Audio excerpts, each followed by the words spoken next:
Jets coach Robert Salah defending quarterback Zach Wilson from critics, but he was non-committal today. Whether Wilson or Mike White will start Thursday night against the Jaguars. White, dealing with a ribs injury, is still being evaluated by doctors. Cowboys quarterback Dak Prescott putting the blame for the Jaguars' loss directly on his shoulders. He had 2 interceptions yesterday, including a game-ending pick 6. Prescott, though, far from the only reason Dallas is struggling, believes ESPN's Rex Ryan. What happened to your vaunted defense? They gave up over 500 yards to Jacksonville, almost 200 yards rushing on the ground. They act like they're the 85 Bears on defense. They're not even close. They can't hold that team's jock. Right. And that's the bigger issue here. That team's soft. Rex Ryan on Keyshawn, J. Will, and Max. Colts running back Jonathan Taylor likely out the 3 remaining games of the regular season with what the team fears is a high ankle sprain.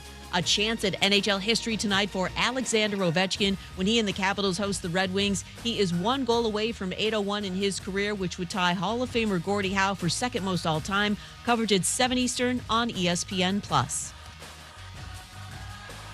Coming up Tuesday, with both Steph Curry and Anthony Davis expected to miss extended time, which injury will be more costly for their team? Keyshawn, J. Will, and Max, Tuesday, 6 a.m. Eastern on ESPN Radio, ESPN2, ESPNU.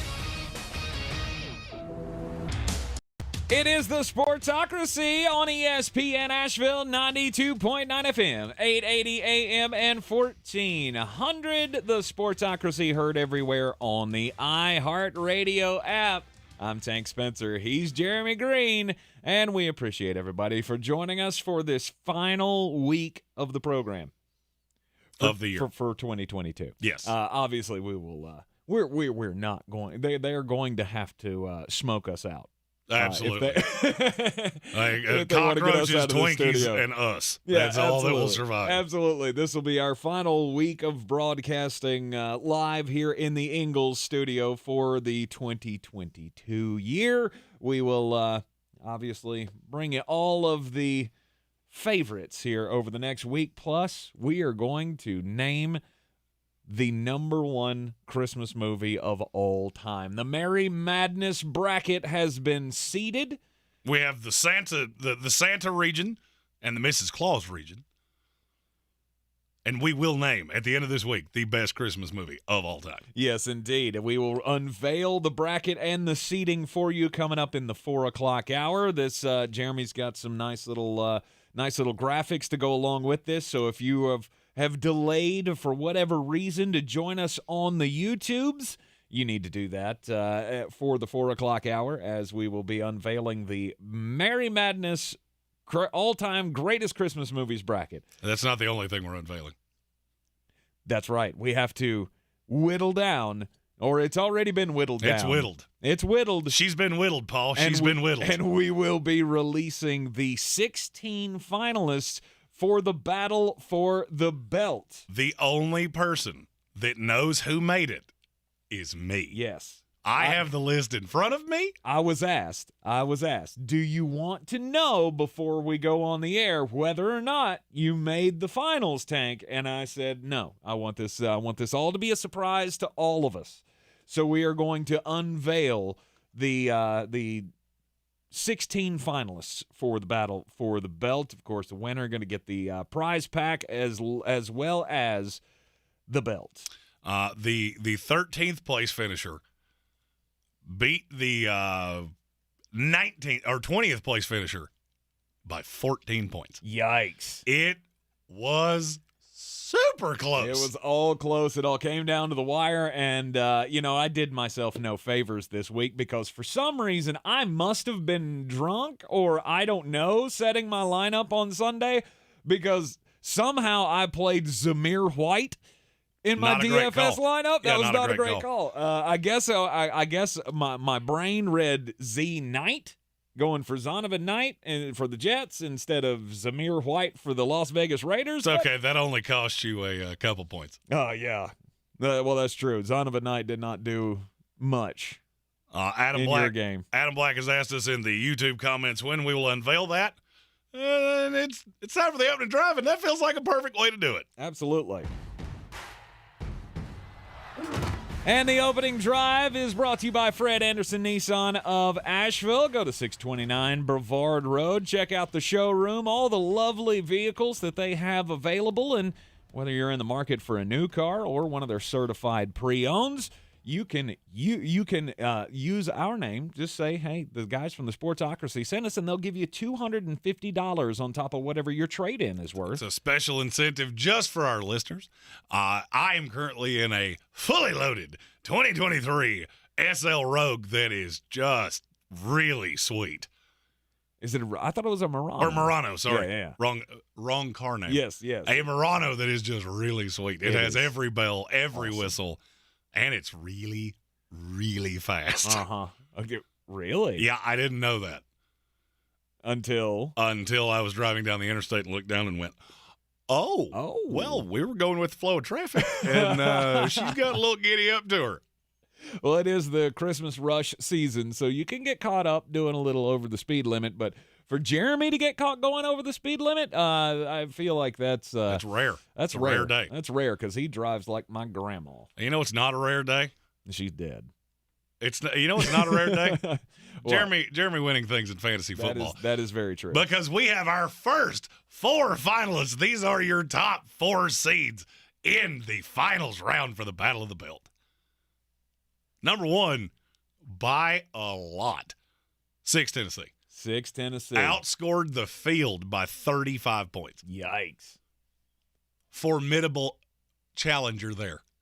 Number 2, yours truly. This is the mullet, man. The $1 million mullet himself, Mr. Jeremy Greene. Let's go.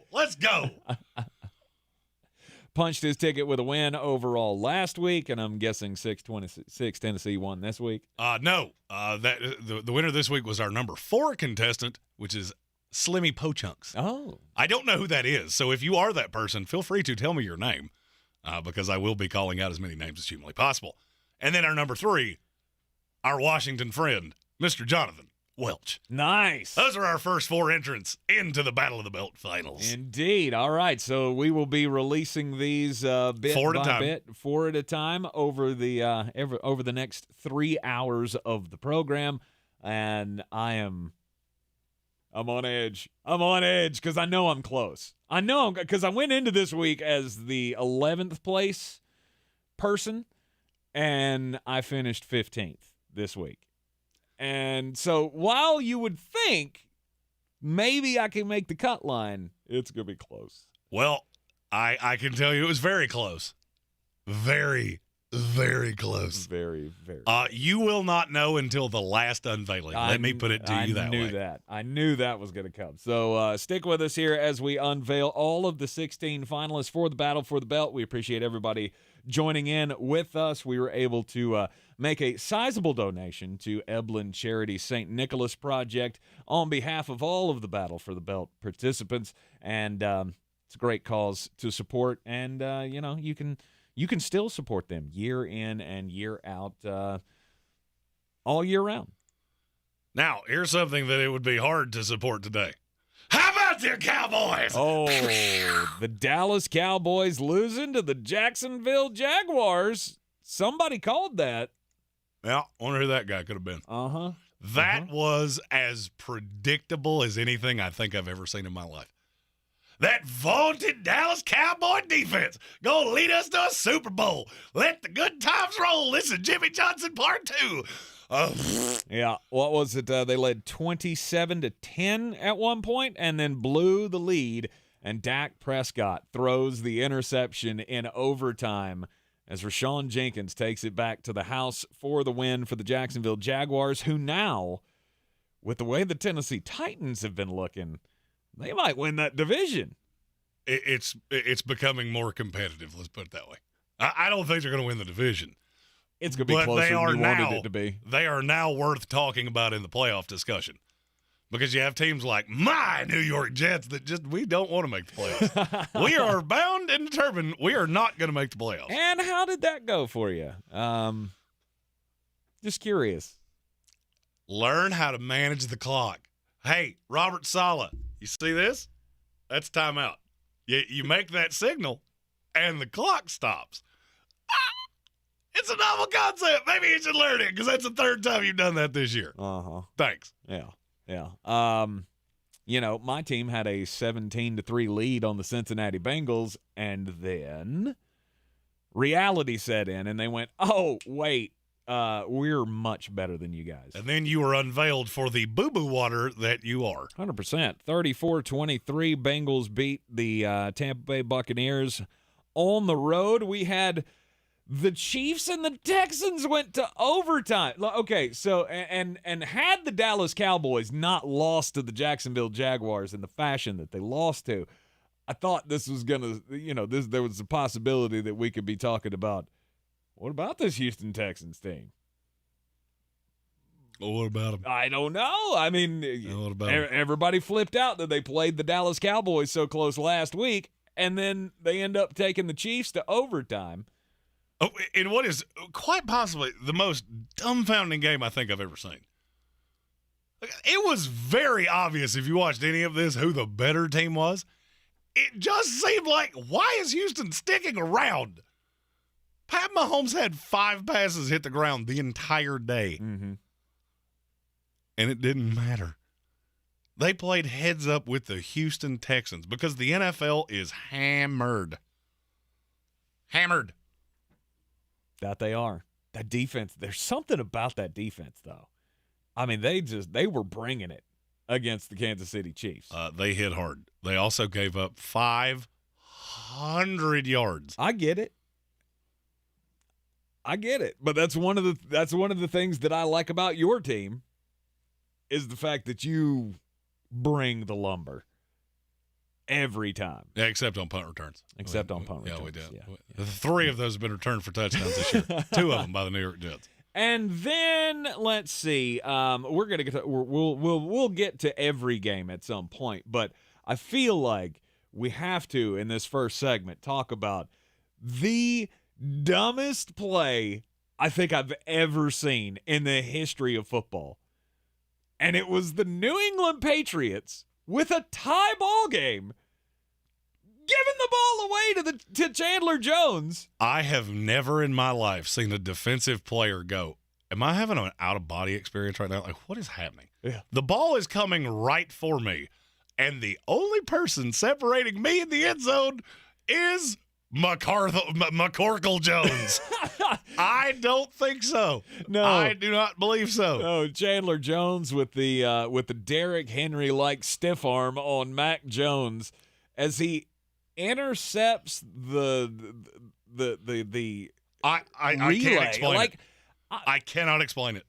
So Ramondre Stevenson carries the ball. He gets the first down, and then the time's running out on the clock, and he just goes, oh, wait, it's a tie ball game. We need to try to score. Rather than just playing for overtime. That's what Bill was doing. Go to overtime because the Raiders are awful in overtime. But that's what Bill was doing. Bill was running the ball just like, hey, let's get to overtime. And Ramondre found some open space, and then all of a sudden just had the brain fart of brain farts and goes, let me do the Cal Stanford thing. The look on Bill Belichick's face is one of the funniest things I've ever seen in my life. The only way I can equate that, and you're a dad, so you understand how this goes. Uh-huh. And most parents at some point have experienced what I'm getting ready to say. If your child ever walked into the middle of a room that you were sitting in and then just pulled their little pants down and pooed right in the floor, that's the only that's the only time I've ever seen that look before of, what exactly did you just do and why? Uh-huh. Why? But for why did you do that? That actually happened. That actually happened to me. And it's more recent than you would want to think. I didn't plan that, and now I'm both sad and happy that I did. Mm-hmm. Mm-hmm. Yeah. Yeah. Right on the porch. Right, just back porch. Like there's a bathroom literally right there. Why would you do that on the porch? There are some stories that maybe we don't share. Hey, look, we're very open and honest around here. Love my kids a lot.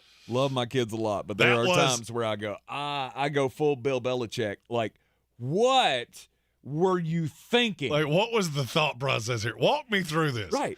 Walk me through this, Jacoby, of yes, you were a quarterback in college. That's the worst part of it. And yes, it was actually a reasonably good throw across body. The only problem is, let's say everything worked out the best way it could.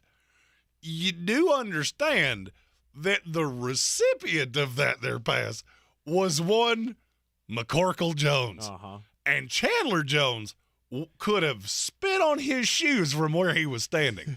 So best case scenario, you are going to get your quarterback wiped off the planet Earth with no ability to get away from him. Mm-hmm.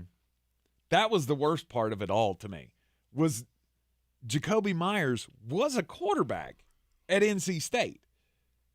And that was probably the worst decision he's ever made. Well, in fairness. other than, committing to go to NC State. In fairness, NC State quarterbacks do love throwing it to people wearing different colored jerseys than them. In the so NFL, really, yeah, he was just reverting to his puppy fingers days, going, hey, that guy looks like he wants the ball.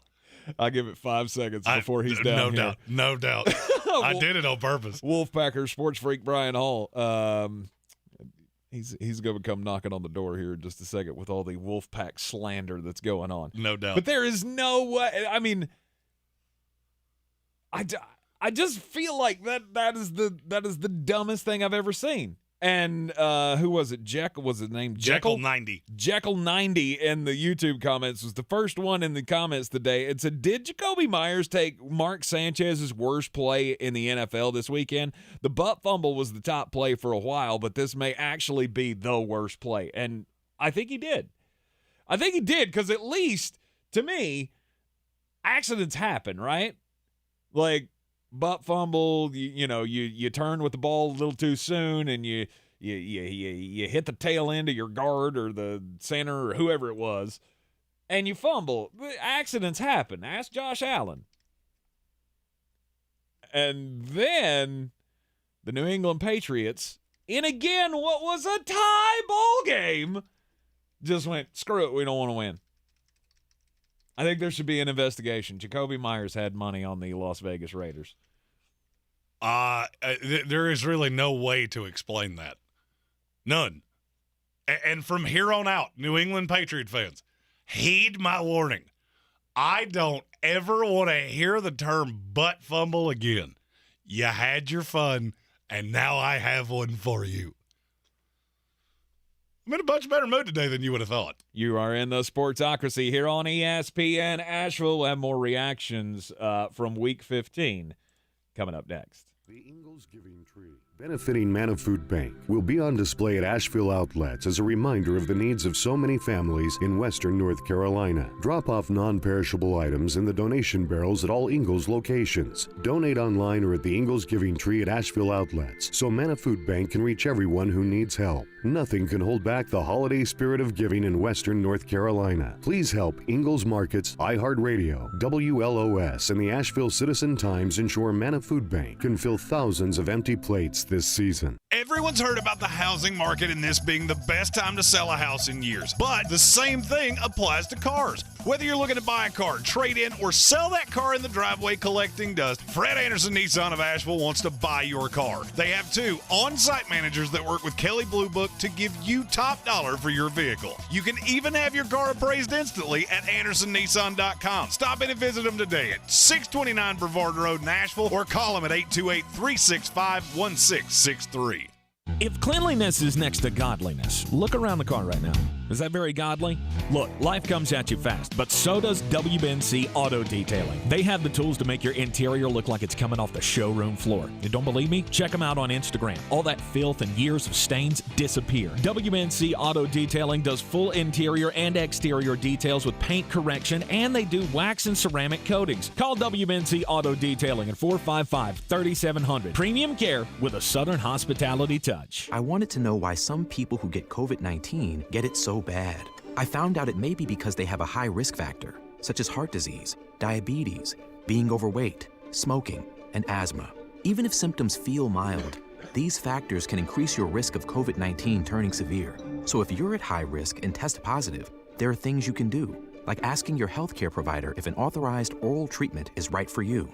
Learn about an option at treatcovid19.com. This message is sponsored by Pfizer.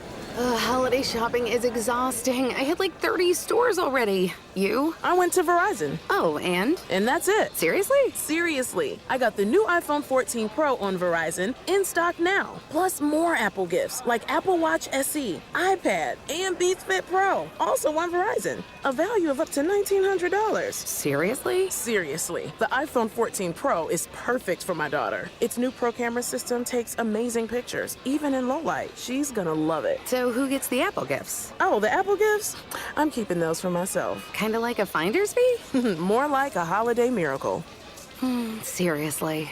Get to your Verizon store for their best deal of the year. Act now. This offer ends soon. A service plan is required for gifts. 5G phone. Up to $999.99 device payment purchase or full retail purchase with new or upgrade smartphone line required. Less up to $1,000 trade-in promo credit applied over 36 months. 0% APR. Additional terms and conditions apply. Visit Verizon.com for offer details. Up to $1,900 value based on iPhone, Apple Watch, iPad, and Beats. I wanted to know why some people who get COVID-19 get it so bad. I found out it may be because they have a high risk factor, such as heart disease, diabetes, being overweight, smoking, and asthma. Even if symptoms feel mild, these factors can increase your risk of COVID-19 turning severe. So if you're at high risk and test positive, there are things you can do, like asking your healthcare provider if an authorized oral treatment is right for you. Learn about an option at treatcovid19.com. This message is sponsored by Pfizer.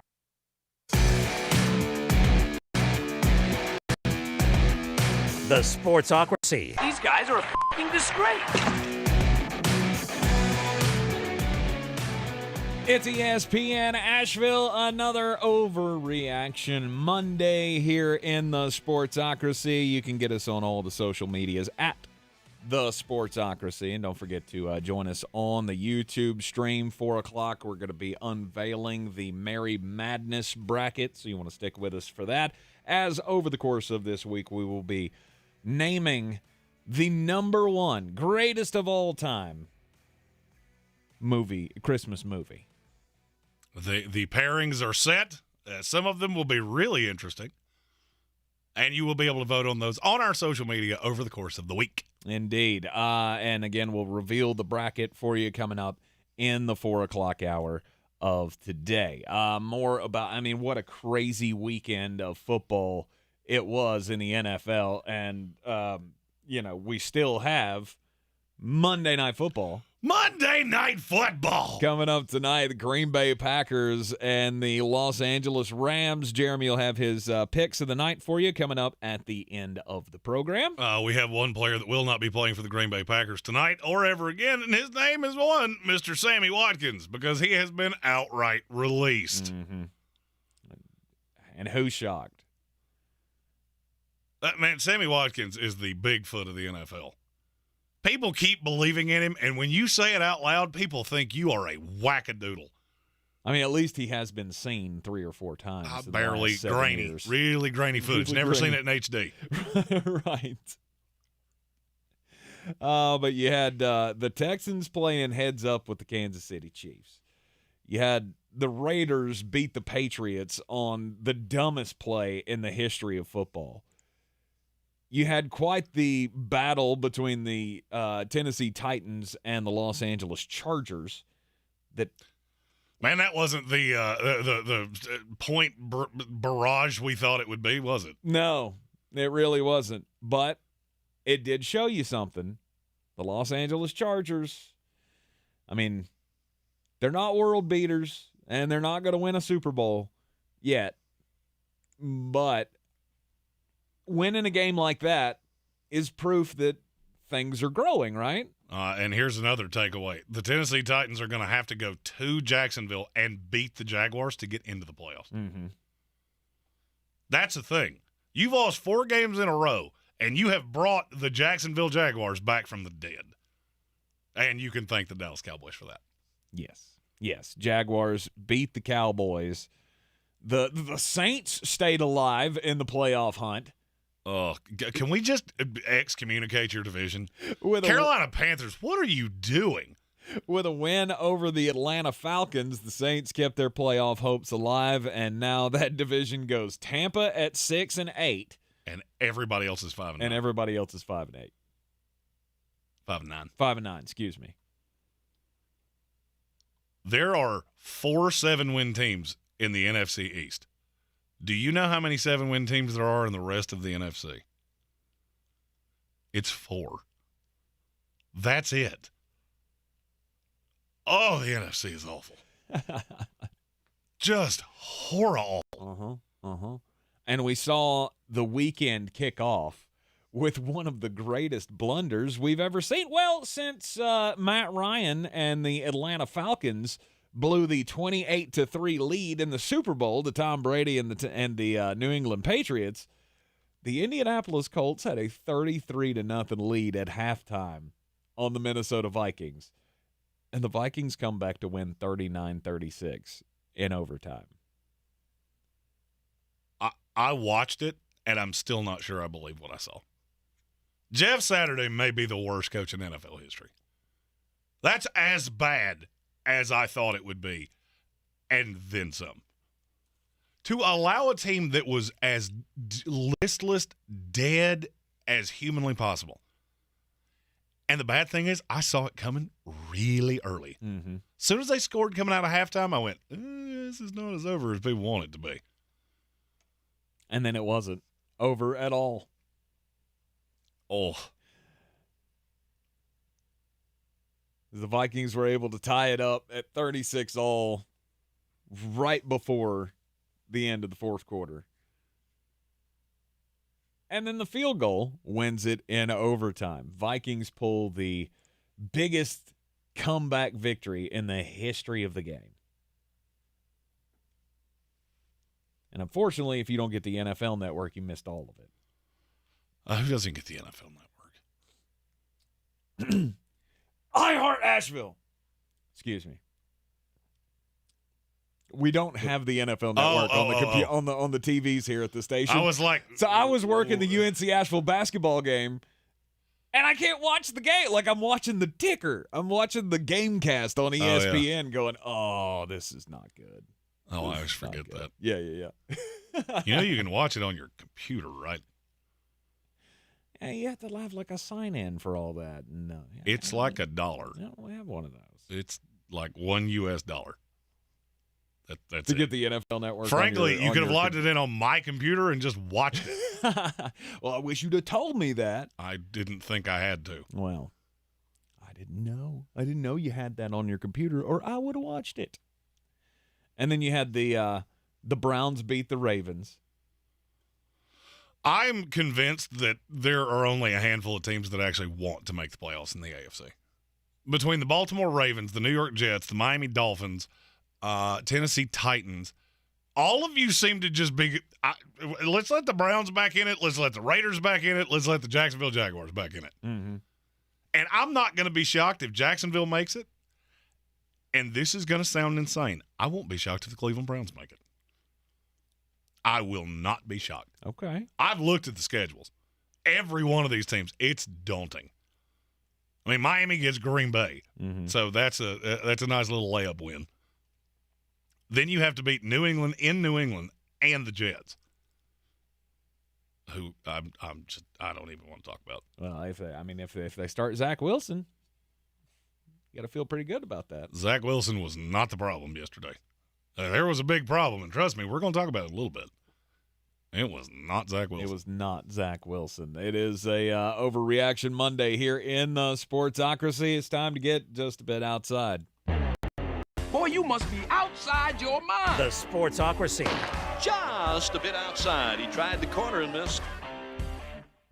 On Friday, we do the we do the daily draft of where we're going to go this weekend around the football world. And one of Jeremy's picks was the Fenway Bowl at Fenway Park, Cincinnati, against Louisville. And apparently, no one else knew that there was a bowl game going on in the city of Boston. Did you see the footage of the opening of the game? There looked like there were 14 people in the stands. That doesn't surprise me in the least. There was practically no one at the kickoff of the game, and it filled in a little bit throughout throughout the game, and by the end of it, it looked like, okay, well, the Worcester Red Sox have come to Fenway Park to play a game, and a smattering of people showed up to see the AAA team play in the big ballpark. That's kind of what the crowd looked like. The official attendance for the game, which we all know gets overinflated. Absolutely. Was 15,000. In a stadium that holds almost 38,000 people. Those were not Louisville fans sitting in the stands. No, those were empty red seats all over the Fenway Bowl. Look, people do not care about college football north of the Mason-Dixon line. Why do you think this is a good idea? I did love all of the reaction, though, on social media of, hey, at least this is the most well-attended Fenway Bowl. The secret in that is the previous two iterations of the bowl did not happen. The first one in 2020, obviously because of the coronavirus, and then the other one in 2021 because the game got canceled because of the coronavirus. So it was the first one they had ever had with fans being able to go to the game and be in attendance, and no one cared. It's ironic that you brought up that game for your Just About Outside, because mine is from that game as well. Okay. The coach in that game for the Louisville Cardinal was one Deion Branch. Maybe you remember him from his time with the New England Patriots. He's also a proud alumnus of Louisville. So that's who they got to fill in. Mm-hmm. Well, he was asked after the game, you got a 100% winning percentage. You feel like there's probably going to be some calls coming down the line for you to be a head coach. And his response was kind of funny to me. It's so hard for you to practice on Tuesday, come in on Wednesday to practice. Next thing you know, the coach was in the room on Tuesday. He's been plucked away on Wednesday. Then the exact same thing happens on a Thursday. You lose another coach, then you lose another assistant coach. That's tough on these young men, and I feel for them. I'm pretty sure I'll get some phone calls to become some sort of a head coach at some point. But I think as of right now, I'm enjoying and I'm relishing in the moment. And as of now, I'm retired. Nice. Deion Branch, it took one game for him to go, no, not that. I'm not doing that. That's awful. One of the first bowl games, which means you had the lightest load of practice time. It's about as easy as it could possibly have been. And immediately, no, I'm good. Mm-hmm. No, I'm good. And I think you're going to see that a lot in college football moving forward. I think being a head coach is just, it's such a daunting thing. Like, you have to be married to it. And a guy like Deion Branch, he probably doesn't have to. No, he's got money. He's good. Right. I think you're going to see this with other coaches. Yeah. If I don't have to be the guy who sleeps on the couch in the office, going over tape all hours of the night, I'm not going to do it. It's a grind. You would. Me? You would do it, wouldn't you? Oh, I would totally do it. Oh, no doubt. I would totally do it. I don't know that I would do it for very long. Mm-hmm. I mean, if I randomly got an offer for whatever reason. Right. I could see me doing it for a handful of years. I mean, I'm still a young man. I'm not. But it's not that's not a career path for me by any stretch. Right. I'm good. Right. I know too many of these coaches. I know too much of what that grind looks like. Yeah, I'm good. Yeah. No, I would be out on that as well. Look at Jeff Saturday. Like, yeah, you missed talking about this? What? Jeff Saturday. What, yeah, you missed talking about the game? Because it's a lot easier than what you're doing right now. Oh, absolutely.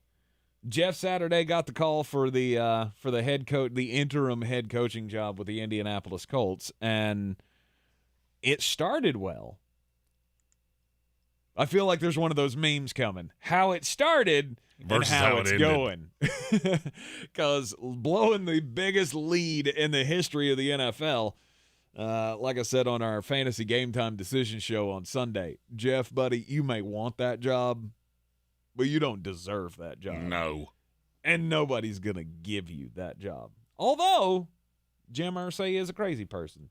So you never know what's going to happen. After the break, we will be unveiling the next 4 finalists in the Battle of the Belt. You are in the Sportsocracy here on ESPN Asheville. This is your Exergen Temporal Scanner weather forecast on ESPN Asheville.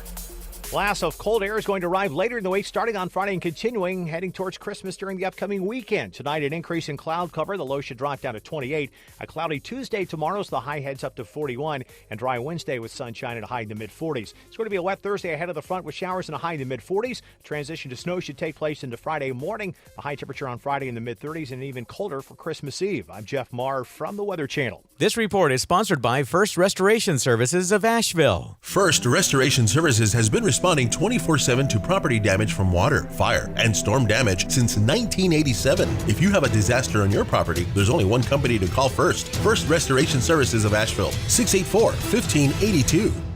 I wanted to know why some people who get COVID-19 get it so bad. I found out it may be because they have a high risk factor, such as heart disease, diabetes, being overweight, smoking, and asthma. Even if symptoms feel mild, these factors can increase your risk of COVID-19 turning severe. So if you're at high risk and test positive, there are things you can do, like asking your healthcare provider if an authorized oral treatment is right for you. Learn about an option at treatcovid19.com. This message is sponsored by Pfizer. Nutcracker Magical Christmas Ballet returns to Thomas Wolfe Auditorium December 20th in Asheville. Experience larger-than-life puppets, an international cast, and breathtaking acrobatics. Get tickets now at nutcracker.com. Gather the family and go back to a simpler time with the beloved Christmas tradition and relive your fondest childhood memories. Don't miss Nutcracker Magical Christmas Ballet at Thomas Wolfe Auditorium December 20th in Asheville. Get tickets now at nutcracker.com. Click the mouse and we will bring it to your house. You heard that right. Whether it's sales or service, the Highline Auto Group goes above and beyond and is the reason everyone knows that you get a better deal down the mountain. We're proud to be the presenting sponsor of the Nutcracker Magical Christmas Ballet, and we're proud to serve Western North Carolina with brands like Chrysler, Dodge, Jeep, Ram, Chevy, Buick, and GMC. We also have our award-winning luxury pre-owned location in Charlotte, too. Check us out at HighlineAutoGroup.com. Again, that's HILINE Autogroup.com. Since man created roads, they've been looking for ways to get off-road and vehicles to take them there. That's where Outlaw Off-Road comes in. A premier off-road center for Jeeps, trucks, and SUVs with a complete lineup of off-road and overland services, including maintenance and repair to make your vehicle all that it can be. Check out their location right here in Western North Carolina at 85 Avery Creek Road. Call them today at 828-974-8480 or visit them on the web at theoutlawoffroad.com. At Ingles Weather, we're celebrating Friday night rivals, televising college basketball games, bringing the Fan Fest to semi-pro soccer, or taking you out to the ball game at your minor league park. It's all in the bag. Ingles, low prices, love the savings. I believe real estate isn't about properties, it's about people. I'm Clarissa Hyatt-Zach with eXp Realty, serving all of Western North Carolina. Navigating the home buying and selling journey can feel overwhelming at times, and that's why having an agent who cares about you and your needs is key. I'm a native of Western North Carolina, and I close over a home a week. I'm an expert in the market, pricing my sellers correctly to net you the most money, and working as a skilled negotiator for my buyers. Please give me a call today at 828-774-6343 to set up a complimentary market analysis.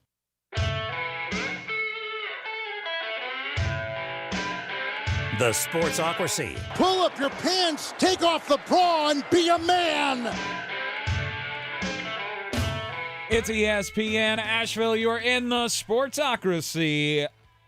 Merry Christmas to everybody. I know we're going to get many chances to say that over the coming week, but it is the Christmas season, and we're all feeling it. I missed a lot of football yesterday because just last-minute preparations for the holiday, trying to get that final shopping done and all of that. Because you're one of the 4 people that still shop in a store. Absolutely. I did every second of my Christmas shopping from the seat I'm sitting in right now. Well, that's good.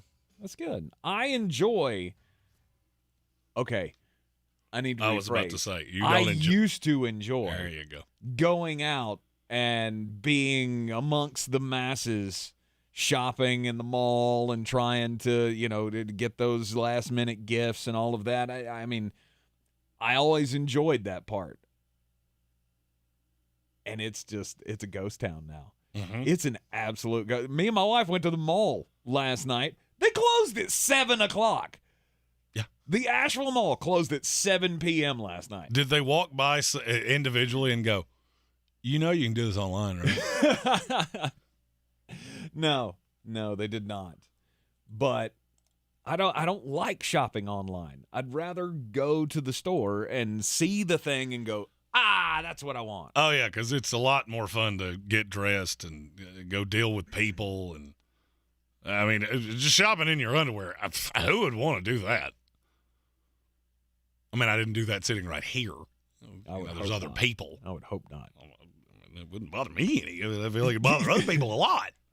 100% it would. We'd have to burn that chair. I wanted to make a joke right there, and I didn't. I'm proud of myself. Good for you. Good for you. But we have 4 more finalists in the battle for the belt. If you were with us earlier in the program, Michael Meadows, our number 1 seed.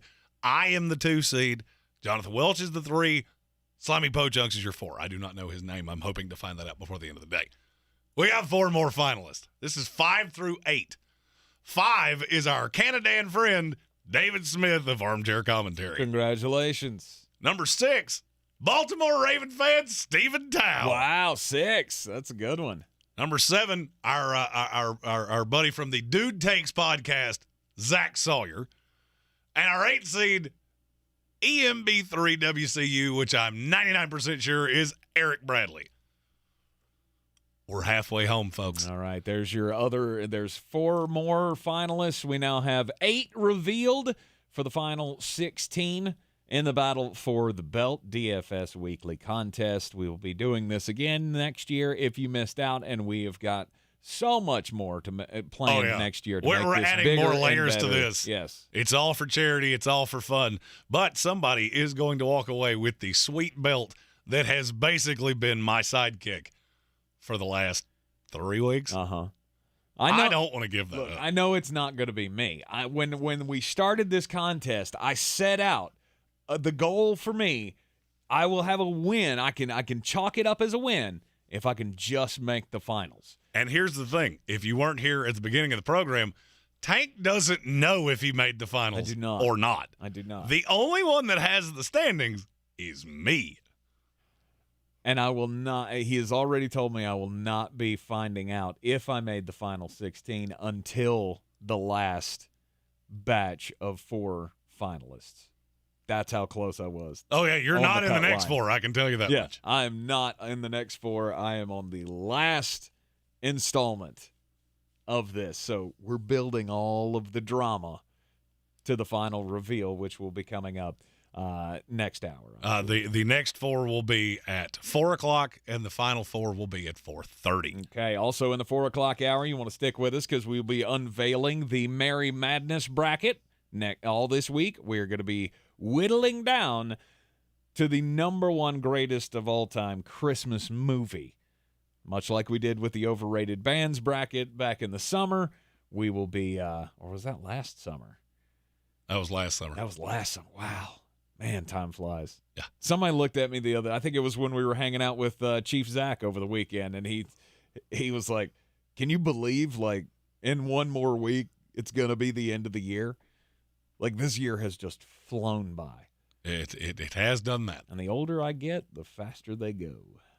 My parents always tried to warn me about that, but you're going at about the same rate for me. All right, last night, Sunday Night Football, Washington Commanders and the New York Football Giants. The Giants come away with a 20-12 win, but not without some controversy. There was a lot of controversy. I apparently don't know what pass interference is. And I don't think the officials do either. None of us do. And I'll be honest with you, that's not even the one that makes me the most upset. The illegal formation. Did you notice Terry McLaurin asked the official twice, am I good? I did not see that. He looks – so if you don't know much about alignments, and this is a super myopic part of football, watch receivers. So one receiver has to be on the line on each side. But that's kind of it's a gray area. So there are times that you will see a receiver look to the official closest to them and go, am I good? Right. He did it twice. The official throws a thumbs up. And as soon as he throws the thumbs up, the ball is snapped, and he throws the flag. Wow. Are you kidding me? I mean, what do you think he asked you? You want to grab a bite after this? That was a joke. Am I playing football? Yeah, you're playing football. Good for you. Thumbs up. Unbelievable. Absolutely unbelievable. Mm-hmm. So Washington gets, quote-unquote, cheated by the referees, and the New York Giants come away with the win, which means they jump the Washington Commanders in the playoff standings. Right now, they would be the 6th seed in the playoffs. Washington, the 7th seed, and right there nipping on their heels, Seattle Seahawks, obviously, but the Detroit Lions. That's the team nobody wants to play. No. Because secret time, that defense is getting better by the week. Yes, they completely shut down the Jets running game. Zach Wilson was fine. If you can make this game about whatever you want, I watched every second. Zach Wilson is not the reason they lost. That's twofold. That Detroit defense and special teams was really, really good. And Robert Salah doesn't know how to manage the clock. Mm-hmm. Hey, that big thing that has 15 minutes on it, when it's winding, you should probably use those timeouts because that's why they give those to you. Right. And you can't take them with you. Yeah, and you don't get a bonus if you don't use them either. It's not like they go, oh, here's 3 points for every one of those timeouts. No, they just disappear. That's it. Right. I'm so tired of losing. Did you hate his explanation or his talking around the point? I don't even listen to those. No, did you not? I really don't. Because I don't want to hear what you have to say. Mm-hmm. I don't care what you have to say. Unless you get up there and go, yep, for 2 minutes I was a big dumb animal. That's literally the only explanation that I want to hear. Mm-hmm. I am so tired of listening to coaches who on game day do not have that much of a role. Your role is from Monday to Saturday. Then you get in the game and the coordinators are calling the plays. You have really a handful of jobs. And one of them is to figure out how a clock works, which you learned when you were in the 1st grade. And yet somehow every single week somebody just forgets how it works. I felt good. Yeah. I've been sitting on that for right about 27 hours now. Yeah. Salah basically said we didn't need him. We didn't need to use the timeout. Yeah, that's a stupid explanation. Rob, I like you a lot, but that is a stupid explanation. It's like we had plenty of time. We had plenty of time on the clock to do what we wanted to do. I didn't need to call. Yeah, which is why you wound up having to kick a 60-yard field goal. Good call. Brilliant. I'm sure if he was given the chance to do it over again, he would probably use the timeouts. But hindsight is always 20/20. But now I'm looking at those wild card teams in the NFC, and Detroit is the one that if you're San Francisco, if you're Minnesota, the Dallas Cowboys, any of these other teams, you do not want to see the Detroit Lions. I cannot believe I'm saying that because I thought they were still a year away. But Aiden Hutchinson, dog. Yep. Several other guys on that defense, dogs. Mm-hmm. And the offense did just enough. The Jets contained them in large part. Now, you give up a punt return touchdown, that skews things. Right. The defense did its job. Mm-hmm. Robert Salah didn't do his. Right. And you can call it whatever you want to call it. That's exactly what yesterday was. You're in the Sportsocracy here on ESPN Asheville.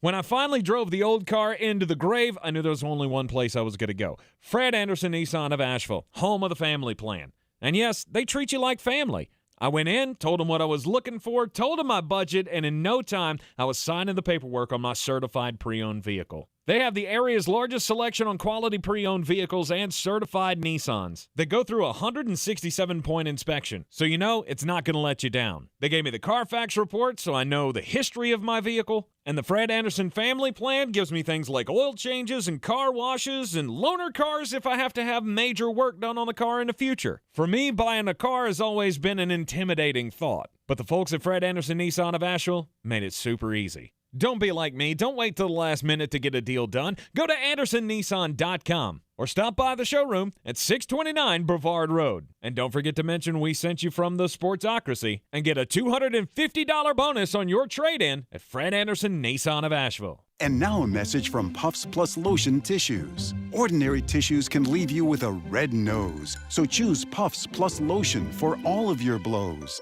Puffs have lotion to soothe sensitive skin, so you can wipe without wincing. It's a win-win. Puffs have cushiony thickness, which brings relief too, so the days of sore red noses are gone and through. When you're after soothing softness, a nose in need deserves Puffs indeed. Where does the magic of the holidays come from? The North Pole? Maybe. Sugar plum fairies? Probably not. At Walgreens, we know that magic comes from you. It's the halls you deck from wall to wall, the wonderful gifts under your tree, and the holly jolly parties you throw. So dash into your local Walgreens, where we'll be here to help every little step of the way. Because when you're ready to spread the holiday cheer, it's not magic, it's Walgreens. This week, number 7 star of the show gift sets are 50% off. Select styles available while supplies last. Dell Technologies' Days of Deals for Business start now with fresh, limited quantity deals on tech to drive productivity. Save on select performance laptops and desktops powered by 12th Gen Intel Core processors. Don't forget special pricing on the latest monitors, docks, and accessories, plus free shipping on everything, and special financing with Dell Business Credit. Call a Dell Technologies advisor at 877-ASK-DELL. That's 877-ASK-DELL. Where does the magic of the holidays come from? The North Pole? Maybe. Sugar plum fairies? Probably not. At Walgreens, we know that magic comes from you. It's the halls you deck from wall to wall, the wonderful gifts under your tree, and the holly jolly parties you throw. So dash into your local Walgreens, where we'll be here to help every little step of the way. Because when you're ready to spread the holiday cheer, it's not magic, it's Walgreens. This week, number 7 star of the show gift sets are 50% off. Select styles available while supplies last. For more information about contests on the station, log on to ESPNAVL.com. Be the one. Stepping through a tackle and stepping to the end zone. It is pouring points in Chapel Hill. Holy cow, Carolina's going to win. Right, that bell tower blue. Carolina faces Oregon in the Holiday Bowl on Wednesday, December 28th. Pre-game coverage starts at 7, kickoff at 8. Right here on your home for Carolina football. Asheville's home for the Tar Heels is ESPN Asheville. The Sportsocracy. Why are you smiling? Because I love football. Yeah, even when our teams lose, my Bucks lost. We knew that was going to happen. Jeremy's Jets lost. Hey, you had a good quarter, though. Yeah, we did. Was that fun for you for one quarter? No. Or did you just sit there and go, this isn't real? Exactly. Yeah, you basically did the same thing watching your Buccaneers that I do watching birds in the sky. Mm-hmm. You're not They're real. not real. That's the government surveillance drone. Real. We were up 17-3, and I went, I can't wait to see how this is going to implode. And sure enough, it did. But there was a moment where I did think, well, everything else has gone haywire this week.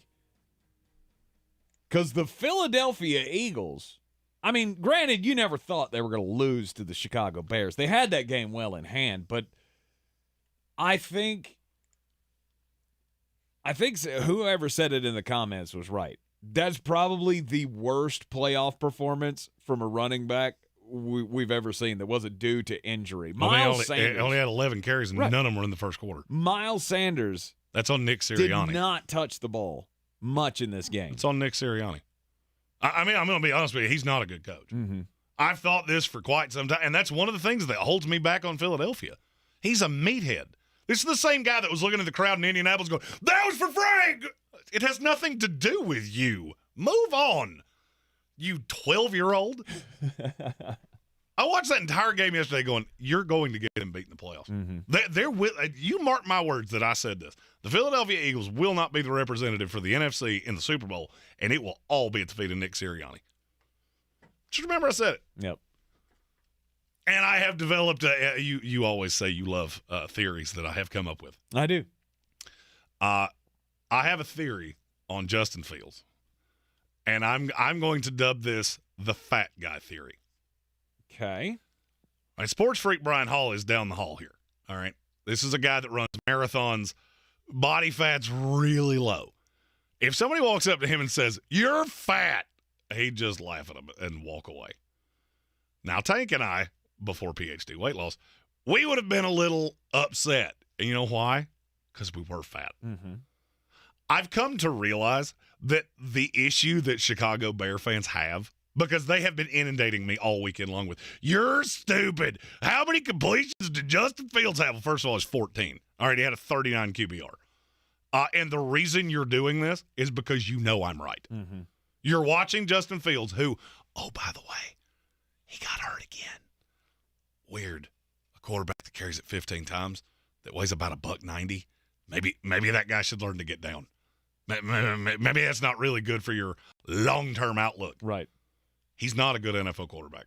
You can get mad about it. You can Abe Simpson yell at clouds all you want to, but this is the fat guy getting called fat. The reason that you're mad is because you know I'm right. Mm-hmm.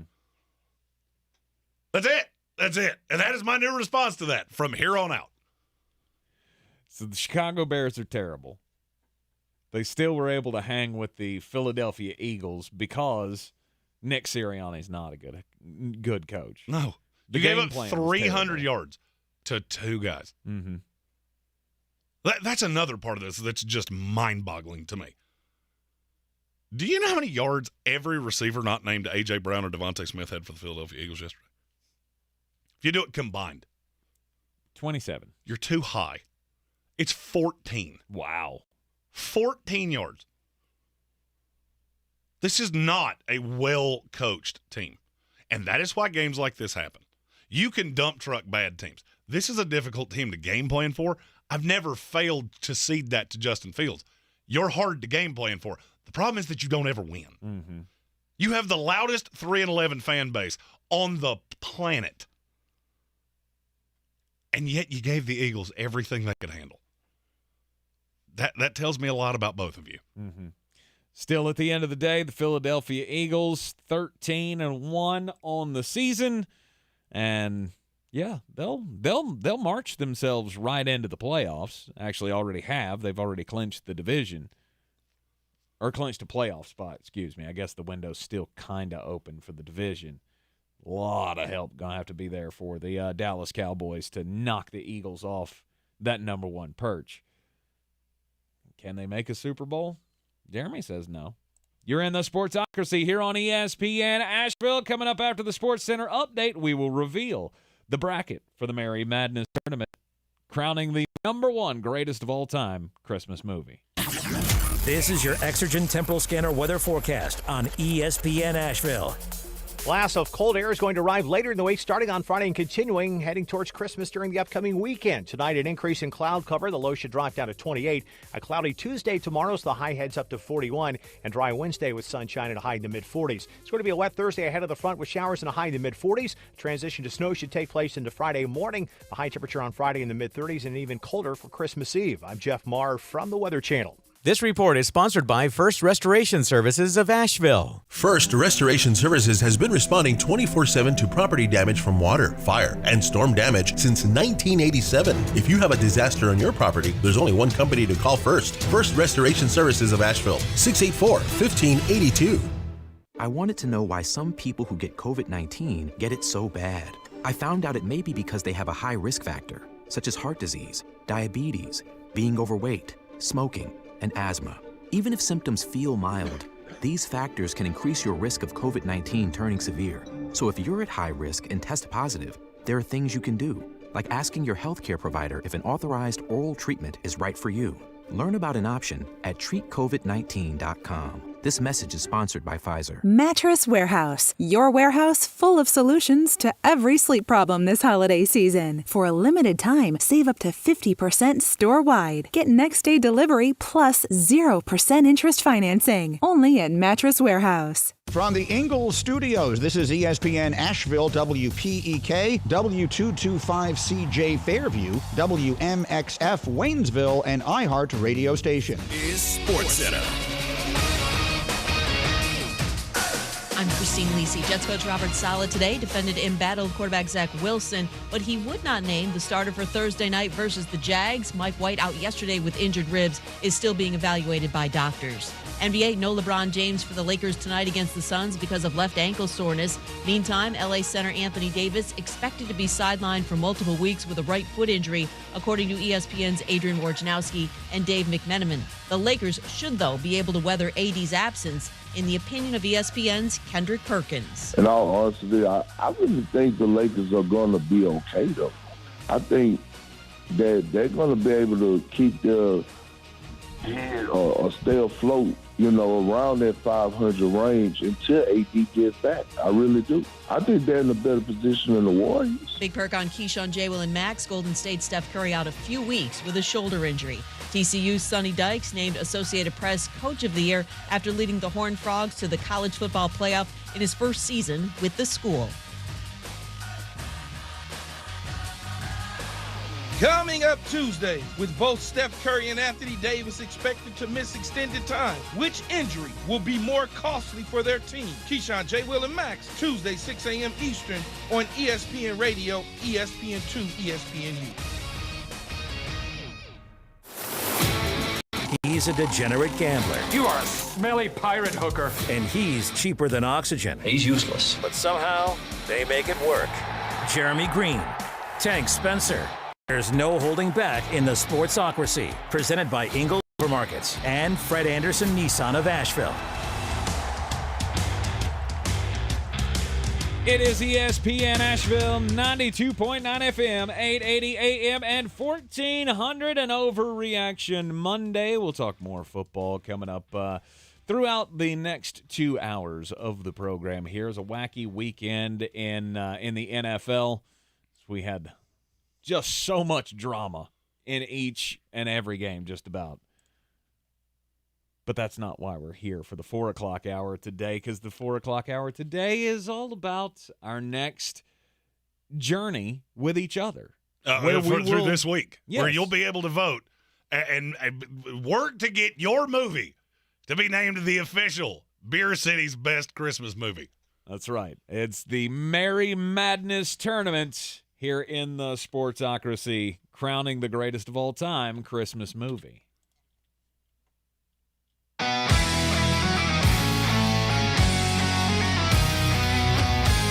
It's a rockin' good time this Christmas, and we've got to settle this. Is the greatest movie of all time going to be Die Hard?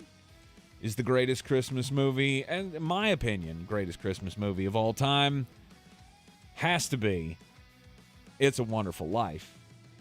But we'll put it out to the group. We'll let you guys decide. You can get on our social medias at The Sportsocracy on each of the social medias, and you can vote. And as the seedings will show us, a number one seed, the worst Christmas movie of all time, A Christmas Story. It has to be. Stop that. Stop that. The Santa bracket. Number one overall seed, A Christmas Story. Which will take on what I think is a great dark horse. It is. Fat Man. The Fat Man. Not the Fat Man, just Fat Man. Just Fat Man. Fat Man. It's the story of Santa Claus, who is a little bit different version than you may be used to in most of your Christmas movies. But this is one that we made Jeremy watch last year in the 12 movies of Christmas, or whatever we call that. Flostradamus saw a movie starring Mel Gibson as Santa Claus, where he finds out that the budget's being cut by the federal government, who subsidizes Christmas, and hilarity and violence ensues. That's your 1-8 matchup. The 4-5, Rudolph the Red-Nosed Reindeer, and A Christmas Carol. Now, is it any specific Christmas Carol? No. So any of the Grinch falls into this too. They're all one amorphous movie. Wait, how does the Grinch fall into A Christmas Carol? Because there's more than one of them. You're voting for the story itself. I got you. Not one individual movie. I got you. Okay, so Rudolph the Red-Nosed Reindeer. Because if we had done it any other way, we would have had to have had the Grinch in here 3 times. So it's the story and the movies on the whole. I mean, you can do the cartoon and leave the rest of the Grinches. I don't disagree with you at all.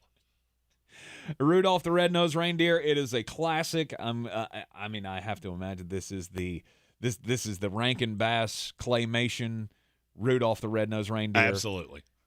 It's a classic story that makes you go. It makes you watch it as an adult and goes, man, Santa's not the nicest person in the world.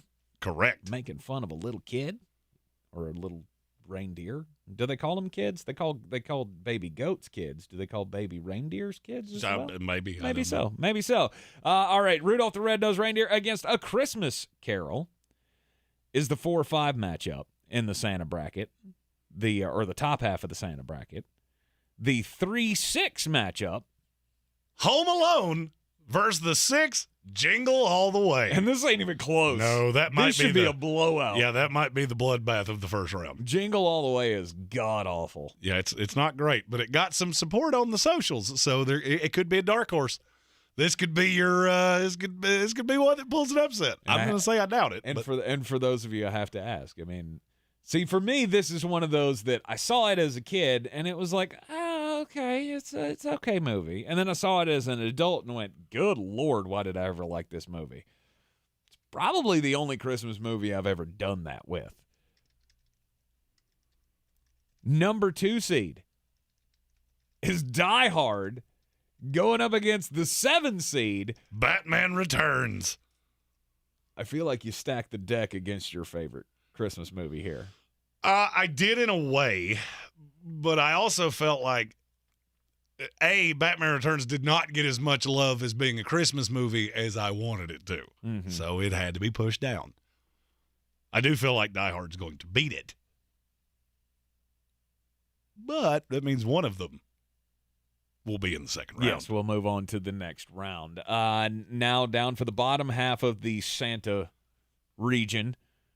Number 1 seed, National Lampoon's Christmas Vacation. Which this is an obvious layup win. This is the definition of a 116. 100%. Because it's going up against your Emmett Otter's Junk Band Christmas. Oh, it's so great. It's so great. I love Emmett Otters, but there's no shot that it moves on to the second round. Christmas Vacation is just one of those that, you have to watch it at least once. Oh, it's going to get dog walked. Oh, 100%. It will get 1 vote. From you. No, I'm not going to vote for it. You put it in the bracket and you're not even going to vote for it? Probably not, because you mashed it up against Christmas Vacation. Now, if you'd have put it up Where against... else was I supposed to put it? It had to be an 8 because 90% of people have never even heard of it. I'm sorry. I had to put it in. It's a Southern staple. Then you're 4-5 in that particular region. 4 Christmases against Nightmare Before Christmas. See, now I would have voted Emmett Otter over 4 Christmases. You would be wrong. Very wrong. That is a great Christmas movie. Yeah, great. Oh, it's great. Great.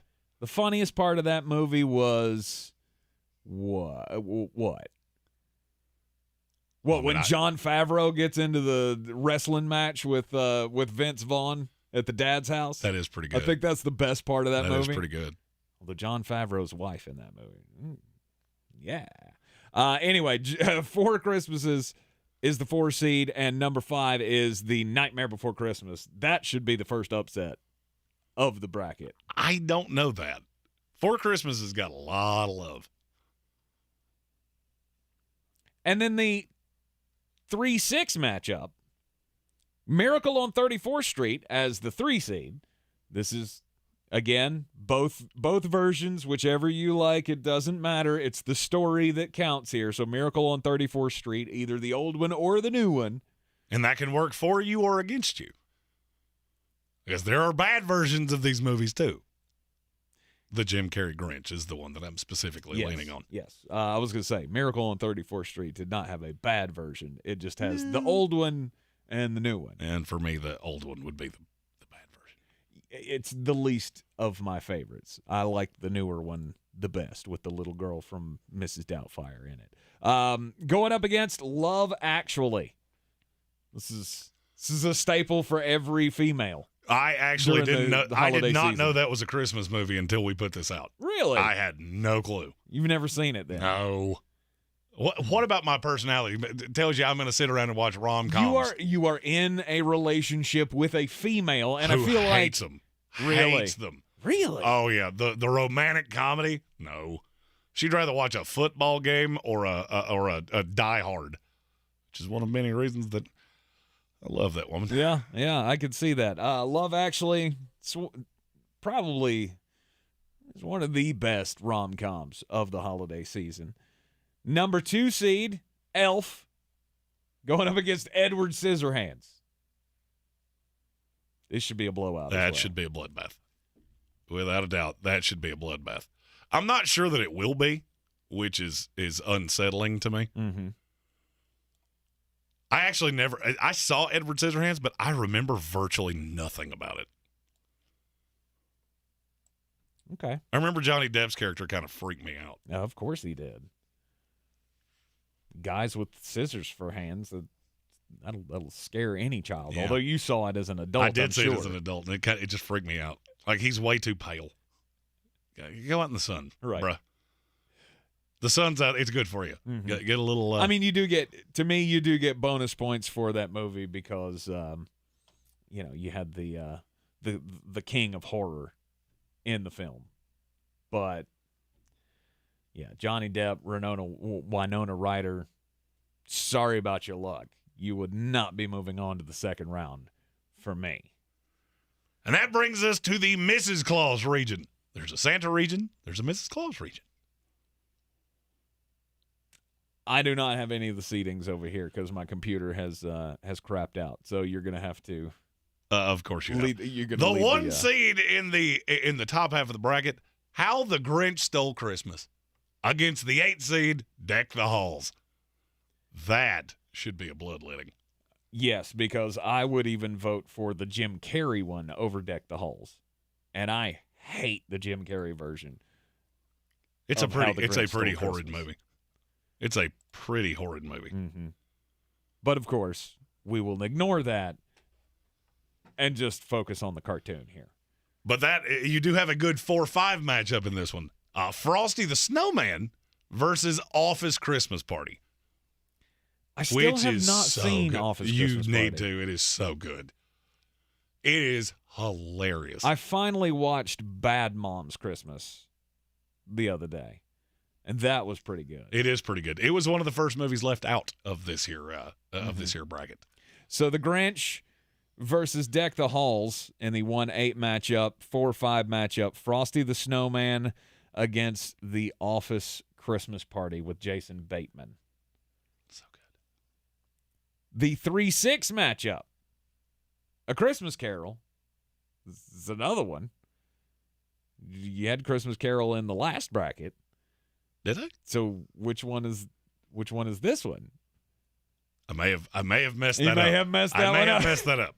We'll look back to the seedings. It may be one of those things that I typed the wrong thing. Yeah. Anyhow, Jack Frost at number 6. Is this the Michael Keaton movie? Yes. Okay. Or is this the other Rankin Bass, the actual story of Jack in Frost? theory, they go together. As with the others that they're you have not the asked same this story. exact same question. It's the same title. It's not the same story at all. I'm thinking of the Michael Keaton movie where he's, spoiler alert, this is a 30-year-old movie, so I don't think I'm ruining it for anybody, but like dad dies and the first snow of the season comes and he is like, his spirit goes into the snowman outside the kid's house. Okay, so the 3 here is supposed to be The Year Without a Santa Claus. Okay, so The Year Without a Santa Claus. Yeah, I see what I did here. I Okay. crossed one off, and I thought I had put it in the other, and instead it's right here. So it's Jack Frost against The Year Without a Santa Claus. Yeah. Stephen Tao says, no, the Michael Keaton Jack Frost is standalone. We'll go with that. Yeah. Okay. So the Rankin Bass Year Without a Santa Claus, that's the one with the heat miser and Yes. the snow miser. Yes. Ooh, actually, no, that's not tough. It's The Year Without a Santa Claus. It's not close. It's a little tough. A little tough. And then the 2-7 seed of the top half of the Mrs. Claus region, Charlie Brown Christmas against the Christmas Chronicles. That is a better matchup than people think, because the Christmas Chronicles was a great movie. If you have seen the Christmas Chronicles and you don't think it's better than Charlie Brown Christmas, I'm going to need you to explain yourself. There was a lot of support. There was a groundswell for Charlie Brown Christmas. There's some anger that you can only stream it now, and there is some belief that it's not actually a movie. It was really a TV show, even though it is a standalone. It doesn't matter. That does not matter whether it's a mini-series or a movie or, just a TV special, whatever. It does not matter. If it is it doesn't have to be a feature-length film for it to be considered a quote-unquote Christmas movie, in my eyes. I would agree. A Charlie Brown Christmas, though, yes, there's a lot of people upset that you can only get that on Apple TV. John Roten told me this earlier, and then I went through the comments and saw that it was mentioned more than once. Going up against the Christmas Chronicles, that could be the biggest upset. That could be your bracket buster of this whole thing. Because that's a good movie. Now, the number 1 seed. This is the overall number 1 seed in the entire tournament. Number 1 overall seed in the entire tournament. It is the greatest Christmas movie of all time. It's a Wonderful Life. And it goes up against your movie that apparently 9 people have ever watched, The Ref. The Ref. It's not close. It's a Wonderful Life. No doubt. This isn't even like Virginia against UMBC. Like, this is, this is, 1997 North Carolina Tar Heels against a Norfolk Girl Scout Southern troop or whatever. Yeah, this is against, this is a den of honeybees. Right. It's a Wonderful Life. Easily will move on to the next round to face off against the winner of the 4-5 matchup. Hands down, the worst matchup of this tournament. Just bye week. The Bad Santa, which is god-awful. Awesome. You're god-awful. That's a great movie. And Christmas with the Cranks, which is terrible. I don't disagree with you on the latter. How in the heck did these two make it? Well, Bad Santa had a lot of support, and I think that's going to be a bloodletting as well. Bad Santa will win that 80-20. Gross. And I think Bad Santa is more formidable against It's a Wonderful Life than you think. It shouldn't be. I didn't say it should be. I said I think it's going to be more formidable than you think. The 3-6 seeds, or the 3-6 matchup. This is another one where I could see an upset. The Holiday, which is the Jack Black, Cameron Diaz, Kate Winslet. Who was the guy in that movie? Jude Law. Yeah, it's one of my favorites. Of course it is. It is one of my favorites. That one and Love Actually. Like, those are a couple of my favorites. Going up against Scrooged, the Bill Murray Christmas Carol story. So you didn't lump all of the Christmas carols together, because Scrooged has to stand alone. Oh, no doubt. It's completely a different take on that story. Yes, the modern version where Bill Murray plays the executive at the TV network, and then they're putting on a TV program of the Christmas Carol, but while that's going on, he's having his own check with reality. So, Scrooged goes up against The Holiday in the 3-6 matchup, and then the 2-7 matchup is the 2 seed, The Santa Claus. And we're not lumping in the remakes with this. No. We didn't lump in any. There are no sequels. No sequels in this one, because the sequels are not good. The Santa Claus, absolute banger. Christmas banger. Going up against the number 7 seed, The Polar Express, the animated movie with Tom Hanks playing the lead of the train conductor and Santa Claus. We will and have the dad. We will have that graphic fixed to include A Year Without a Santa Claus, which apparently you want to play good, you try to play good, and apparently I crossed off the wrong name. You missed one. So, but we will have polls out on our social medias where you will be able to vote on that, and by the end of the week, we're going to have a winner. Yeah. All right, we'll whittle them all down. We'll put them out on the social medias. You vote, and we'll tally all the votes.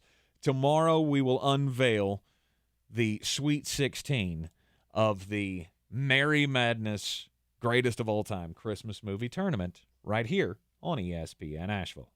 This is your time saver traffic on the new ESPN Asheville. Traffic slowing 240 westbound between Charlotte Street and Montford Avenue. 26 eastbound, stop and go between Brevard Road and Long Shoals Road. A disabled vehicle at mile marker 35 does have the shoulder blocked. 26 westbound is slow between Airport Road and the Blue Ridge Parkway. 40 westbound crawling between the 26-240 split malfunction junction and George's Branch Road due to an accident. 40 westbound Haywood County crawling between NC 209 and US 276. In Hendersonville, US 64 Brevard Road near White Pines Drive, seeing delays both directions. I'm Lyndon Fuel with your time saver traffic. This report is sponsored by Mucinex Fast Max Cold and Flu All-in-One. Skip the symptoms, not the celebration. Celebrate comeback season with Mucinex Fast Max Cold and Flu All-in-One. Its maximum strength formula tackles up to 9 cold and flu symptoms. Try Mucinex All-in-One and get $5 cash back to celebrate your comeback. Visit fastmaxcashback.com to learn more. Use as directed. I wanted to know why some people who get COVID-19 get it so bad. I found out it may be because they have a high risk factor, such as heart disease, diabetes, being overweight, smoking, and asthma. Even if symptoms feel mild, these factors can increase your risk of COVID-19 turning severe. So if you're at high risk and test positive, there are things you can do, like asking your healthcare provider if an authorized oral treatment is right for you. Learn about an option at treatcovid19.com. This message is sponsored by Pfizer. Where does the magic of the holidays come from? The North Pole? Maybe. Sugar plum fairies? Probably not. At Walgreens, we know that magic comes from you.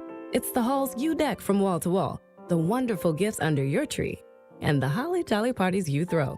So dash into your local Walgreens, where we'll be here to help every merry little step of the way. Because when you're ready to spread the holiday cheer, it's not magic, it's Walgreens. This week, number 7 star of the show gift sets are 50% off. Select styles available while supplies last. Prescription products require an online consultation with a healthcare provider who will determine if a prescription is appropriate. Restrictions apply. See website for full details and important safety information. Subscription required. Hey guys, did you know there's a generic form of Viagra that works just the same but is 90% cheaper? And you can get it online? Go to 4hims.com/joy. At Hims, you'll get a free medical consultation and discreet shipping if prescribed. You'll love your results. To start your free online visit, go to 4hims.com/joy. That's FORHIMS.com/JOY.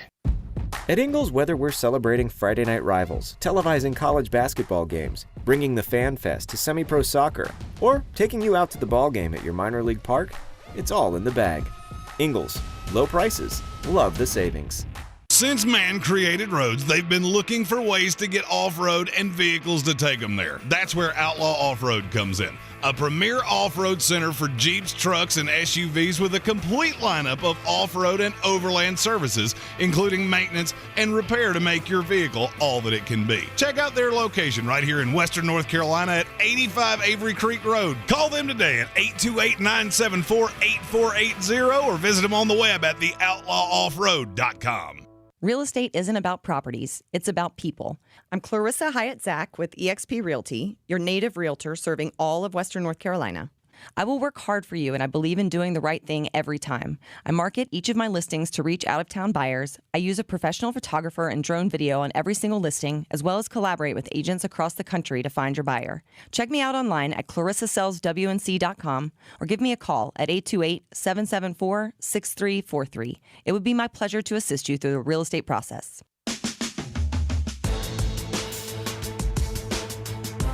It's ESPN Asheville, 92.9 FM, 880 AM, and 1400. We are inside the Ingles Studio. As always, you can check us out on YouTube. Just go to thesportocracy.com, click on that live video link. Don't forget to subscribe to the channel so you can join us in the chat, and you can offer such great tips as Michael Meadows, also known as 6 Tennessee, in the battle for the belt competition, who was the overall leader going into the final weeks.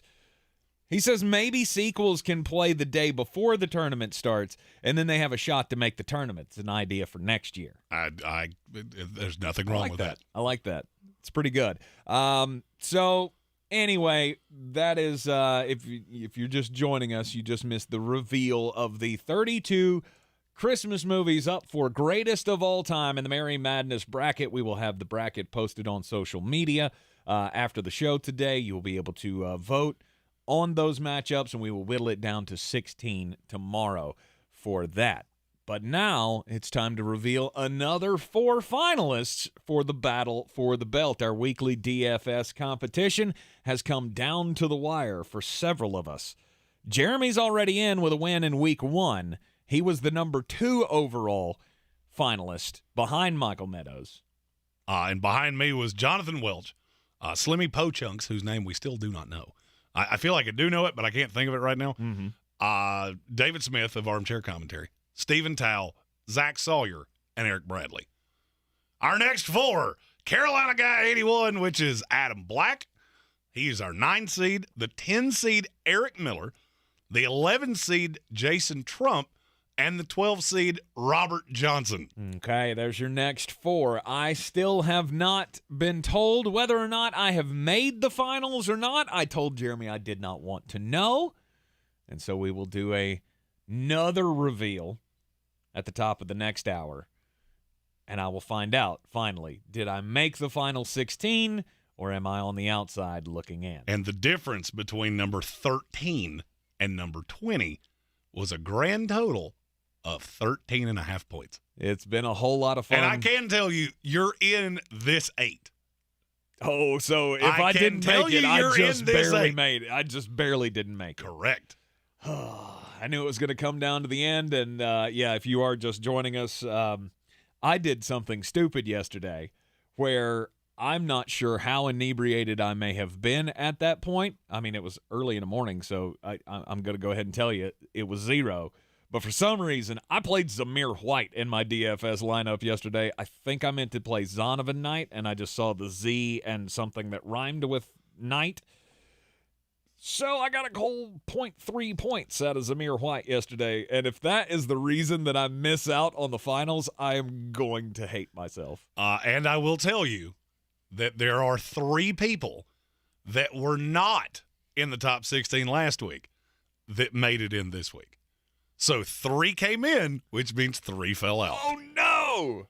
I don't like this for me. Anyway, we will reveal the last of the finalists, the 16 finalists for the Battle for the Belt, coming up next hour. But right now, it's time to get weird.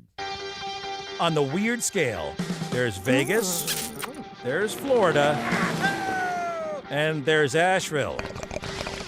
Let's get weird, Asheville.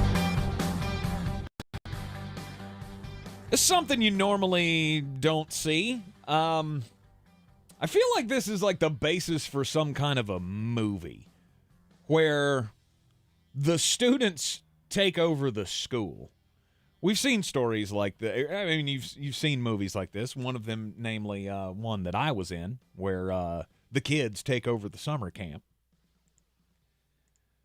But up in New York, there is an extremely private and expensive school called the New School. And the New School has had quite the interesting month because they had a lot of professors and faculty. They went on strike. They wanted better pay. They wanted more benefits.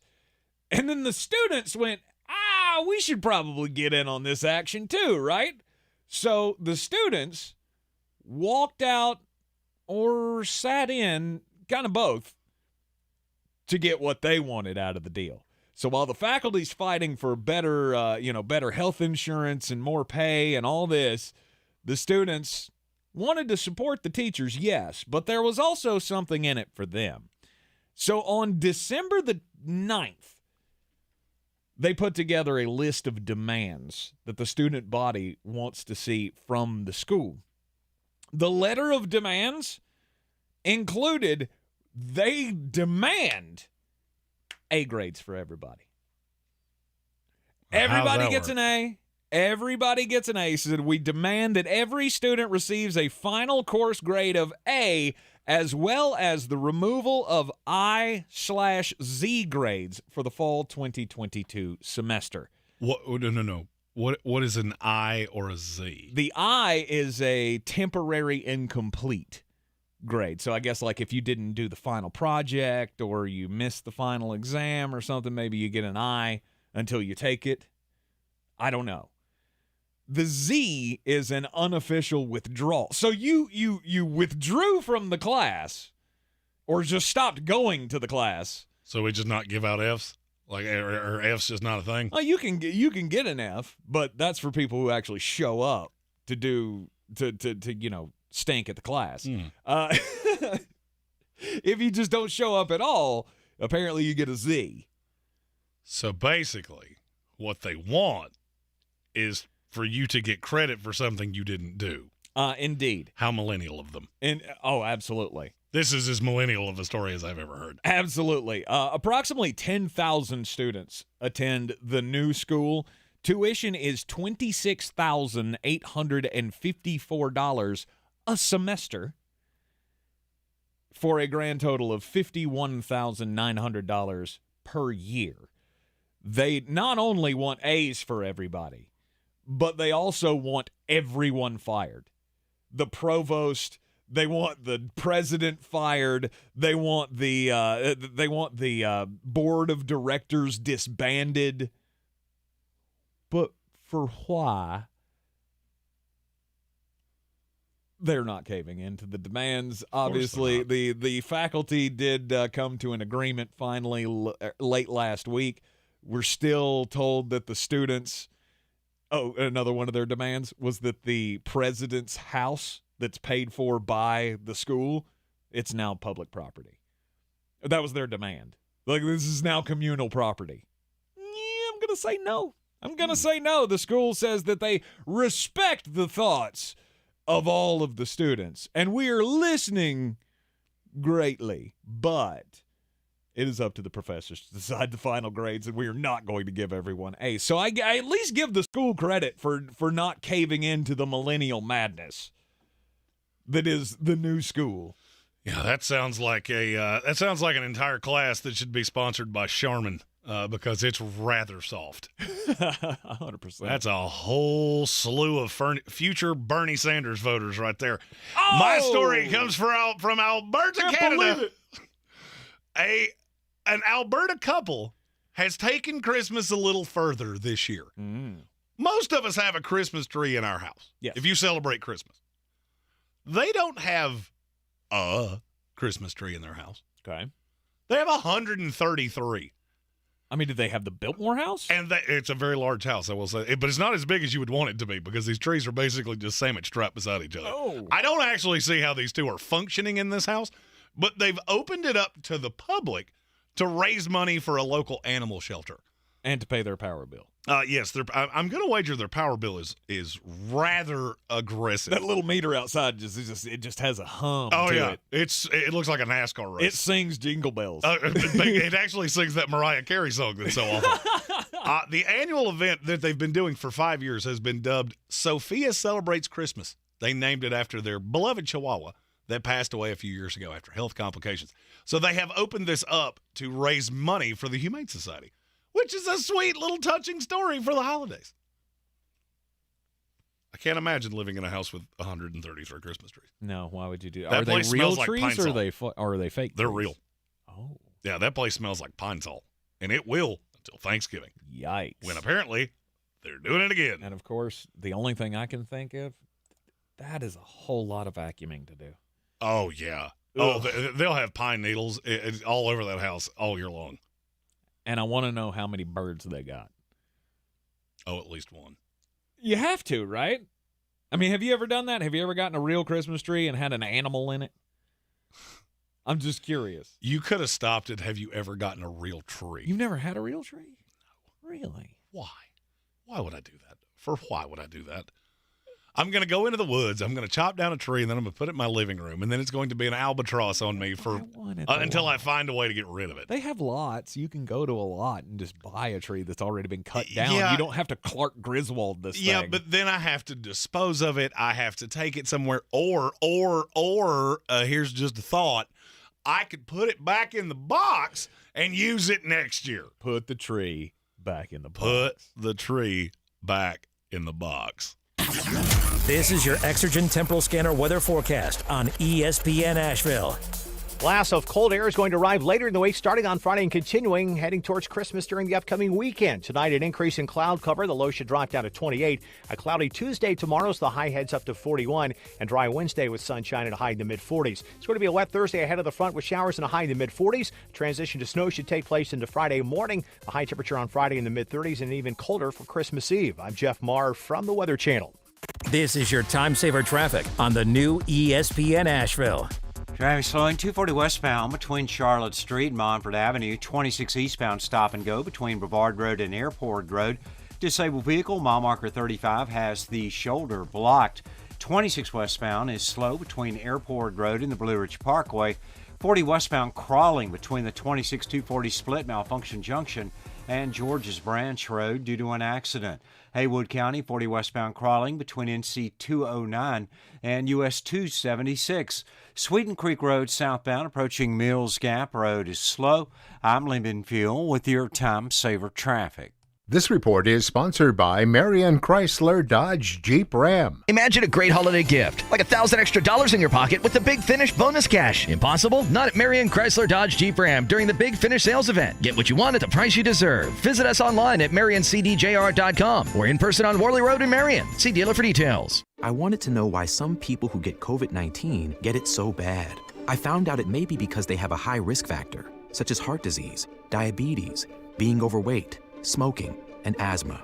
Even if symptoms feel mild, these factors can increase your risk of COVID-19 turning severe. So if you're at high risk and test positive, there are things you can do, like asking your healthcare provider if an authorized oral treatment is right for you. Learn about an option at treatcovid19.com. This message is sponsored by Pfizer. 63 Americans a day die by gun suicide. By storing our guns safely, locked, unloaded, and away from ammo, we can give our loved ones a second chance at life. Learn more at endfamilyfire.org. Brought to you by Brady and the Ad Council. This holiday ad will be over in 27 seconds. Unlike the new Duracell battery with Power Boost ingredients that can last 19,976 seconds in your kid's RC motorcycle, or 6,801 seconds on your beard trimmer for this year's family photo, or 15,172 seconds on your electric frother for some holiday eggnog, and many more seconds to get more out of your holiday season. Duracell, unlike this ad, engineered for more. Everyone's heard about the housing market and this being the best time to sell a house in years. But the same thing applies to cars. Whether you're looking to buy a car, trade in, or sell that car in the driveway collecting dust, Fred Anderson Nissan of Asheville wants to buy your car. They have 2 on-site managers that work with Kelly Blue Book to give you top dollar for your vehicle. You can even have your car appraised instantly at AndersonNissan.com. Stop in and visit them today at 629 Brevard Road in Asheville or call them at 828-365-1663. The Ingles Giving Tree, benefiting Manna Food Bank, will be on display at Asheville outlets as a reminder of the needs of so many families in western North Carolina. Drop off non-perishable items in the donation barrels at all Ingles locations. Donate online or at the Ingles Giving Tree at Asheville outlets so Manna Food Bank can reach everyone who needs help. Nothing can hold back the holiday spirit of giving in western North Carolina. Please help Ingles Markets, iHeartRadio, WLOS, and the Asheville Citizen-Times ensure Manna Food Bank can fill thousands of empty plates this season. The Sportsocracy. You two are just dumber than a bag of hammers.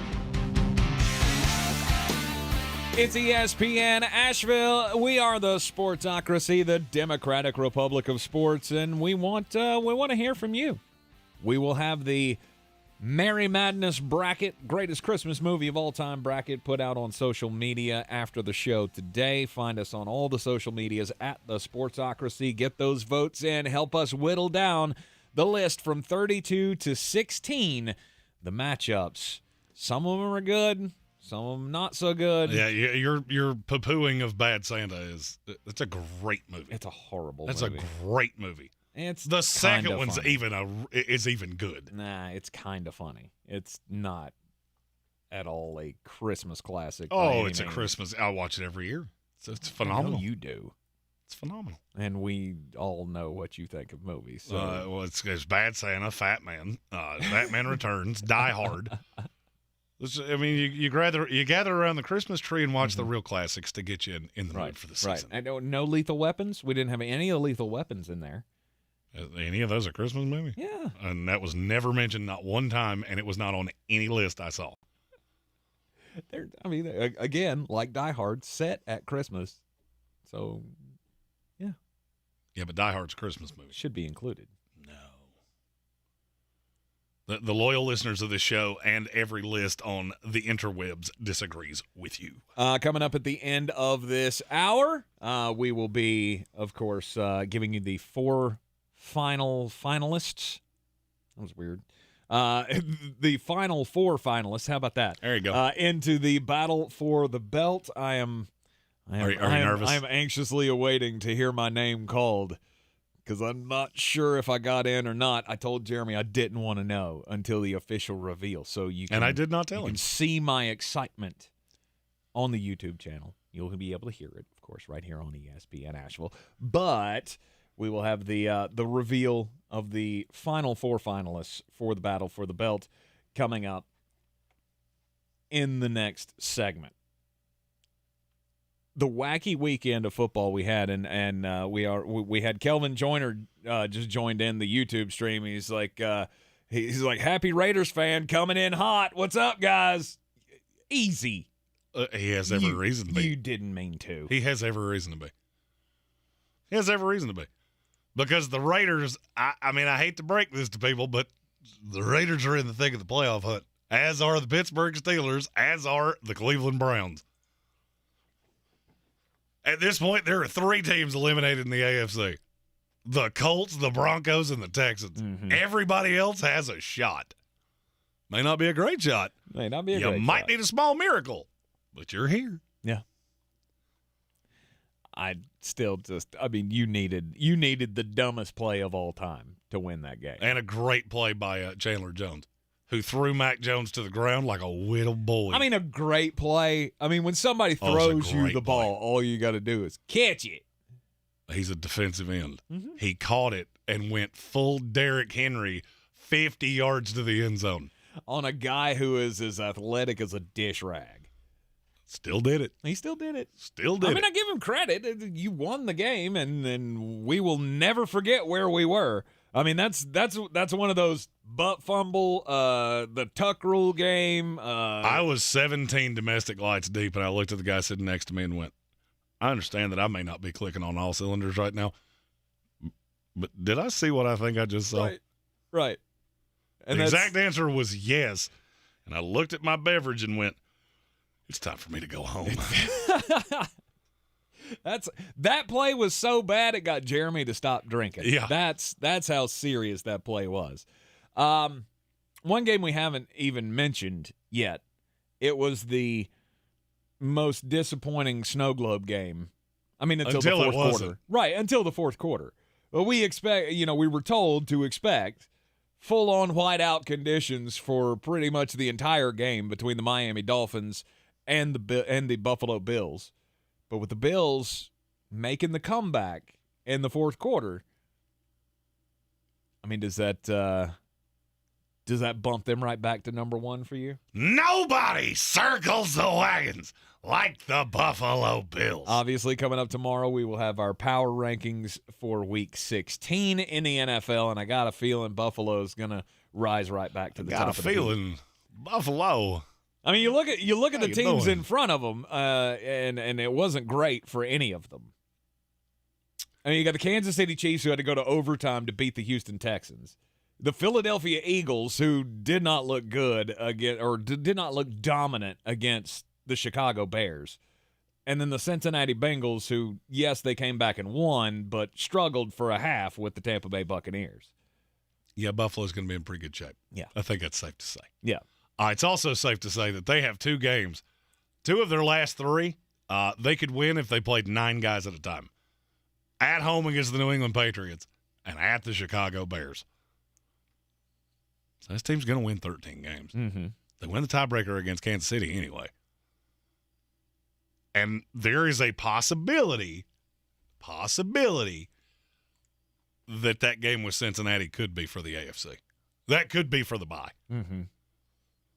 Which is just bizarre to say out loud after how poorly Cincinnati started, and then they have just come on like a wrecking ball. Well, I mean, and I guess we should have saw this coming after the hot streak that Cincinnati got on last year. Cincinnati still has problems. Their offensive line is still a problem. And not nearly as much as it was. No, but I mean, the Tampa Bay Buccaneers were getting after them, and we don't have a great pass rush. People go, oh, remember what happened in the Super Bowl? It's been 2 years since that. Will y'all please stop bringing that up? Like, I get it. That dominant performance that defense had in the Super Bowl against the Kansas City Chiefs, but this is not that team by any stretch of the imagination. They were able to get home on Joe Burrow. So I still feel like that's going to be a problem for them. But no doubt, when you get to this point, you gotta split hairs when you're considering the top teams in the AFC or in the NFC. We have breaking news. I love breaking news. Who's gonna break the news? Who's gonna break the news? Who's gonna break the news? Who's gonna break the news? This is from Adam Schefter. Eagles quarterback and MVP candidate Jalen Hurts is uncertain to play Saturday versus the Dallas Cowboys due to a sprained shoulder that he suffered during Sunday's win over the Bears. Ruh-roh. Hurts was hurt late in the third quarter when Bears defensive end Travis Gibson drove him into the ground, which means it could be the rise of the mustachio, Gardner Minshew. Which, yay, that gives you something to talk about in this game, but if you're the Philadelphia Eagles, what is the point? Why would we push Jalen? I don't care if it's Jalen Hurts. I don't care if it's Gardner Minshew. I don't care if it's Tank Spencer that's taking snaps for the Philadelphia Eagles. The Dallas Cowboys are not a good football team. So I don't really care who plays quarterback. John Clark from NBC in Philadelphia. I'm told there's no doubt Hurts will be ready for the playoffs. I'm told the sprained shoulder is not considered serious. However, Jalen's status for Saturday in Dallas is in doubt. Mm-hmm. Sources say x-rays were negative, nothing was broken, and an MRI diagnosed a sprained right shoulder. Not good news for the Philadelphia Eagles, but there again, you're 13-1. You've got a playoff spot already clinched. You're going to win this division. Because in order for that to happen, you'd have to lose out. In order for that not to happen, you have to lose out, and Dallas has to win out. And neither of those things are going to happen. So you'll be just hunky-dunky. Although it'll give one more week of hope, false hope for those Dallas Cowboys fans if they're able to pull out the win against the Jalen Hurts-less Philadelphia Eagles this coming weekend. The Eagles still play the Saints and the Giants. I'm going to say that that's not even hope. That's just pure delusion. And if you could have just beat the lowly Jacksonville Jaguars, you'd be a lot closer. Absolutely. But you couldn't. And you know why? Because Dak Prescott's not very good. No, he's not. I mean, he is. And Mike McCarthy, 100. Mike McCarthy and Kellen Moore beat you yesterday. I still feel like Dak Prescott is good. He's just not good in the clutch. He's not an elite quarterback. He's not an elite quarterback. And I don't think you have an elite coach. I don't think you have an elite anything outside of Tony Pollard and Micah Parsons. That defense that everybody, there's a great defense. Oh, really? Play me that song again. Tell me how you get there when you gave up 500 yards to the Jacksonville Jaguars. It's the most overrated part of this team. Mm-hmm. You will have to win in shootouts in the playoffs when you play against a good offense. Yes. And I'm telling you right now, the San Francisco 49ers would demolish you.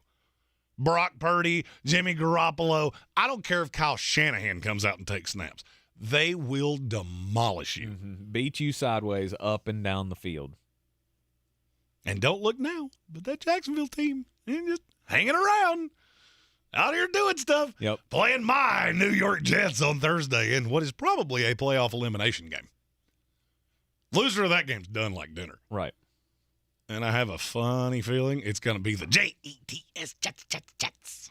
Trevor Lawrence playing some good football, though. As good as anybody in the NFL over the last month plus. Mm-hmm. 4 touchdowns. Man, you know, I'm so glad we won that meaningless game against the Rams. 'Cause, yeah, I'm good with Zach Wilson and Mike White. I'm going to go cry now. Oh, 4 touchdowns this past week for Trevor Lawrence in the upset victory over the Dallas Cowboys in overtime, which the win didn't come from Trevor Lawrence, came from Dak Prescott throwing the pick 6 at the end of the game. That's the thing that always sticks with me, is when it comes down to the last moment, you need Dak Prescott to make a play for your team. And he makes a play for the other team. Yeah, he's not going to get it done. You're in the Sportsocracy here on ESPN Asheville. The moment has arrived. It's time. When we come back from the break, we will find out. Did Tank achieve his goal of just making the finals of the battle for the belt? Or did he poo in his britches again as he played Zamir White this past week by accident in his DFS lineup? This is your time saver traffic on the new ESPN Asheville. Traffic slowing 240 westbound between Charlotte Street and Montford Avenue. Future 26 eastbound delaying in Woodfin near Riverside Drive. 26 eastbound is crawling between I-40 and Long Shoals Road. 26 on the westbound side slow between Airport Road and the Blue Ridge Parkway. 40 westbound crawling between the 26-240 split and George's Branch Road due to an accident.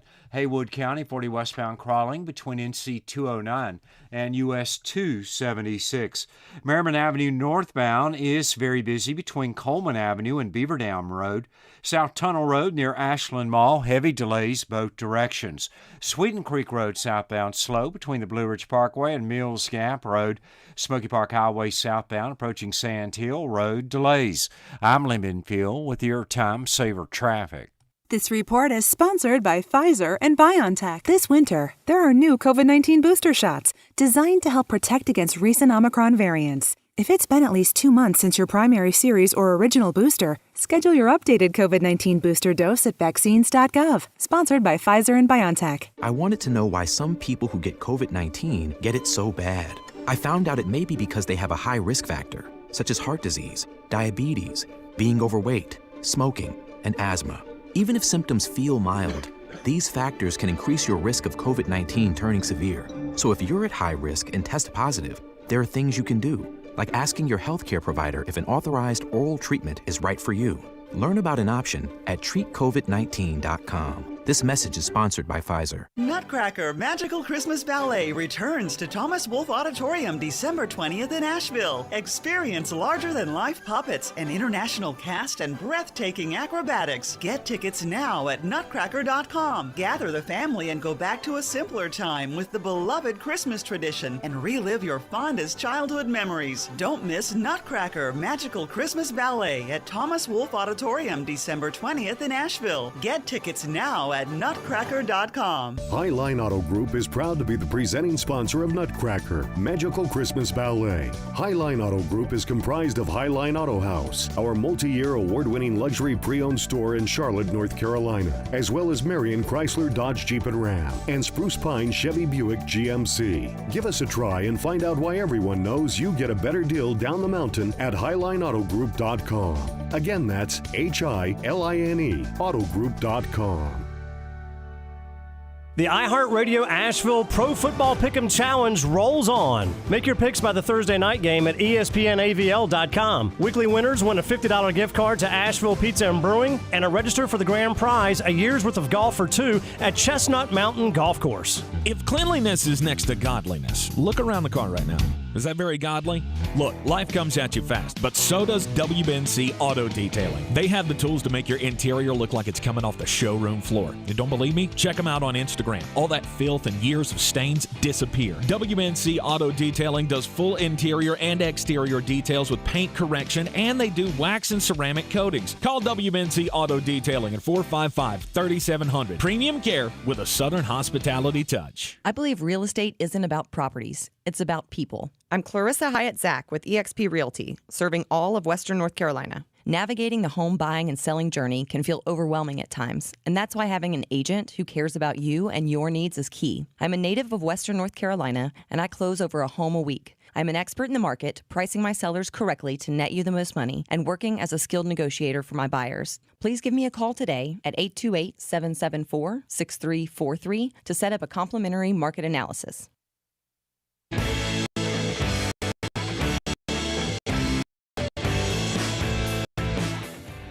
Okay, I can't wait. It's like Christmas came a week early. It's the Sportsocracy. Here on ESPN Asheville, we have the battle for the belt. The weekly DFS contest has been going on all season long, and I've tried my best to stay in the top half of the top 16 of the rankings. Because let's face it, I'm just not that good at fantasy football, especially when it comes to DFS. There's so many strategies that I just don't get, and I still have to get Jeremy in Armchair Commentary to explain them to me almost on a weekly basis on the Fantasy Game Time Decisions show.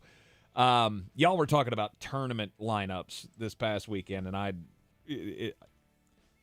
it took everything I had in me not to go, what in the heck is a tournament lineup? And explain that to me for the 14th time, because I know you've done it already. But we have 4 finalists left. Correct. In the top 16 of the battle for the belt. So, Jeremy Greene, give them to us. All right, we already have our top 12. The full graphic will be on the screen as soon as I announce number 16. At 13, Matt Lister. Oh, good job, Matt. Good job. At 14, Brett Ponder. Oh, no. At 15, Ronnie Kilby. Oh, no. And at 16. Did I make the last guy? Did I make the last slot? At 16, our very own talented DJ Patrick Holt. No! I didn't even make the final. Our own talented DJ, Dr. Genesis Patrick Holt. And I lost to Patrick Holt. That's not fun. His lineup was really good. That's not fun this for week. Me. 17 was Feeder of the Fish. 18 was Chris Smathers. 19 was Justin Parton. And 20 was you, Mr. Spencer. Man. Missed it by 9 points. Yikes. All right. You were one of the 3 that fell out this week. I gotta say, I'm not completely surprised. Especially after I checked my lineup and went, go good call, Jeremy, on that's not Zon of a Night. That's not Zon of a Night. That was Zamir White. That's Zamir White. He doesn't play. No, he had 3 touches. Hot. All right, we got the... But our first, Beer City's first fantasy football champion will come from those 16 this week, Saturday, Sunday combined. I will send out the invites to the 15 plus me, and you 15 will have to take the belt from me. Congratulations to all the finalists. And, it's on to next year for me. It's been a great contest. It is. You're in the Sportsocracy here on ESPN Asheville. We'll do the daily draft coming up after the Sports Center update. This is your Exergen Temporal Scanner weather forecast on ESPN Asheville. Blast of cold air is going to arrive later in the week, starting on Friday and continuing, heading towards Christmas during the upcoming weekend. Tonight, an increase in cloud cover. The low should drop down to 28.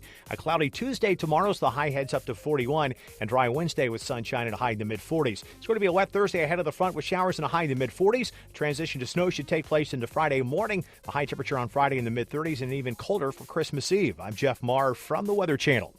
This is your time saver traffic on the new ESPN Asheville.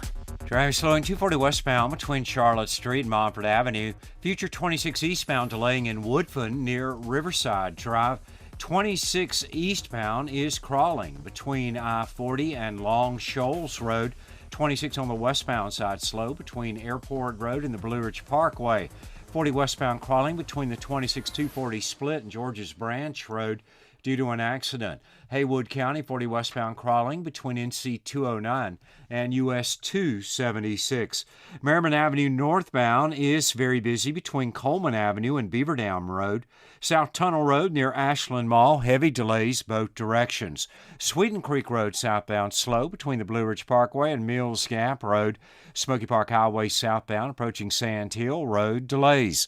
I'm Lee Binfield with your Time Saver Traffic. This report is sponsored by the Cheesecake Factory. Give the gift of Cheesecake Factory. Through December 31st, get a free $15 bonus card for every $50 gift card purchased at thecheesecakefactory.com or at any of the Cheesecake Factory restaurants. Visit thecheesecakefactory.com for more details. Dell's Days of Deals start now with savings on select XPS laptops and Alienware PCs powered by 12th Gen Intel Core processors, plus savings on accessories and free shipping. Call 877-ASK-DELL. That's 877-ASK-DELL. From the Ingles Studios, this is ESPN Asheville, WPEK, W225CJ Fairview, WMXF Waynesville, and iHeart radio station. I'm Christine Lisi. Breaking news. ESPN's Adam Schefter's reporting Eagles quarterback Jalen Hurts is uncertain against the Cowboys on Saturday because of a sprained shoulder. Considering what is at stake for Philadelphia, the Eagles will likely be conservative in dealing with Hurts, says our Chris Canty. You're going to need Jalen Hurts to be fully healthy in order for the Eagles to realize their full potential and make a run at the Super Bowl. You can't do it without Jalen Hurts. I know Michael Parsons was saying it's about the team around him, but you can't ignore the great decision-making that we've seen from Jalen Hurts all season long.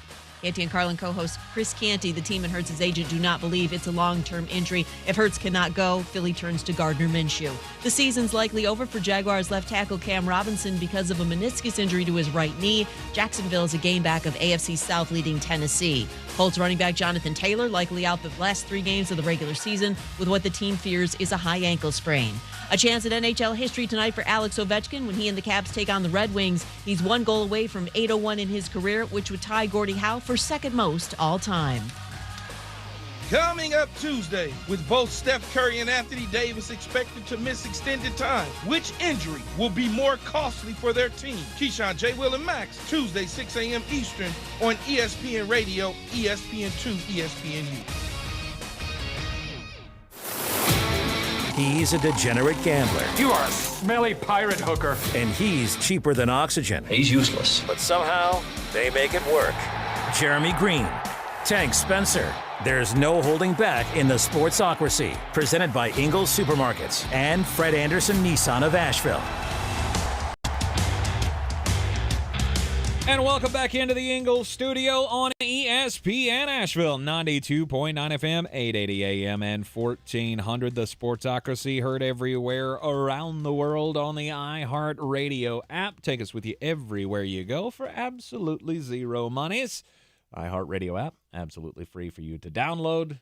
And, of course, you can find us on YouTube. And that doesn't cost you a thing either. Correct. Unless you want to join the House of Reprehensibles just to show your appreciation for the work that Jeremy and I do each and every week, and it's only a nominal fee of $3 a month. Bingo. To be a member of the House of Reprehensibles, just to show your love and get that little beer mug next to your name right in the YouTube comments. You got to subscribe to the channel to get in on the comments with us, and you'll get those alerts every time that we go live, or most of the time when we go live. For some reason, there's been a hiccup the last few days. Not real sure why that with keeps the happening, notifications, but that's a YouTube problem, not an us problem. So, anyhow, but one of the beauties of having a YouTube chat is that some great ideas come from that. Adam Black just gave us one, and it ties into something else we're doing that we'll let you know about later in the week. We are going to do a best of the rest for the 16 of you that did not make it into the finals. And that will be a separate contest. I'll send the invites out when I send the invite to the big contest tomorrow. Nice toilet bowl. No, it's not. It's not that at all. And we'll have a lovely prize for whoever wins that at the end of that as well. Awesome. The consolation bracket. I like it.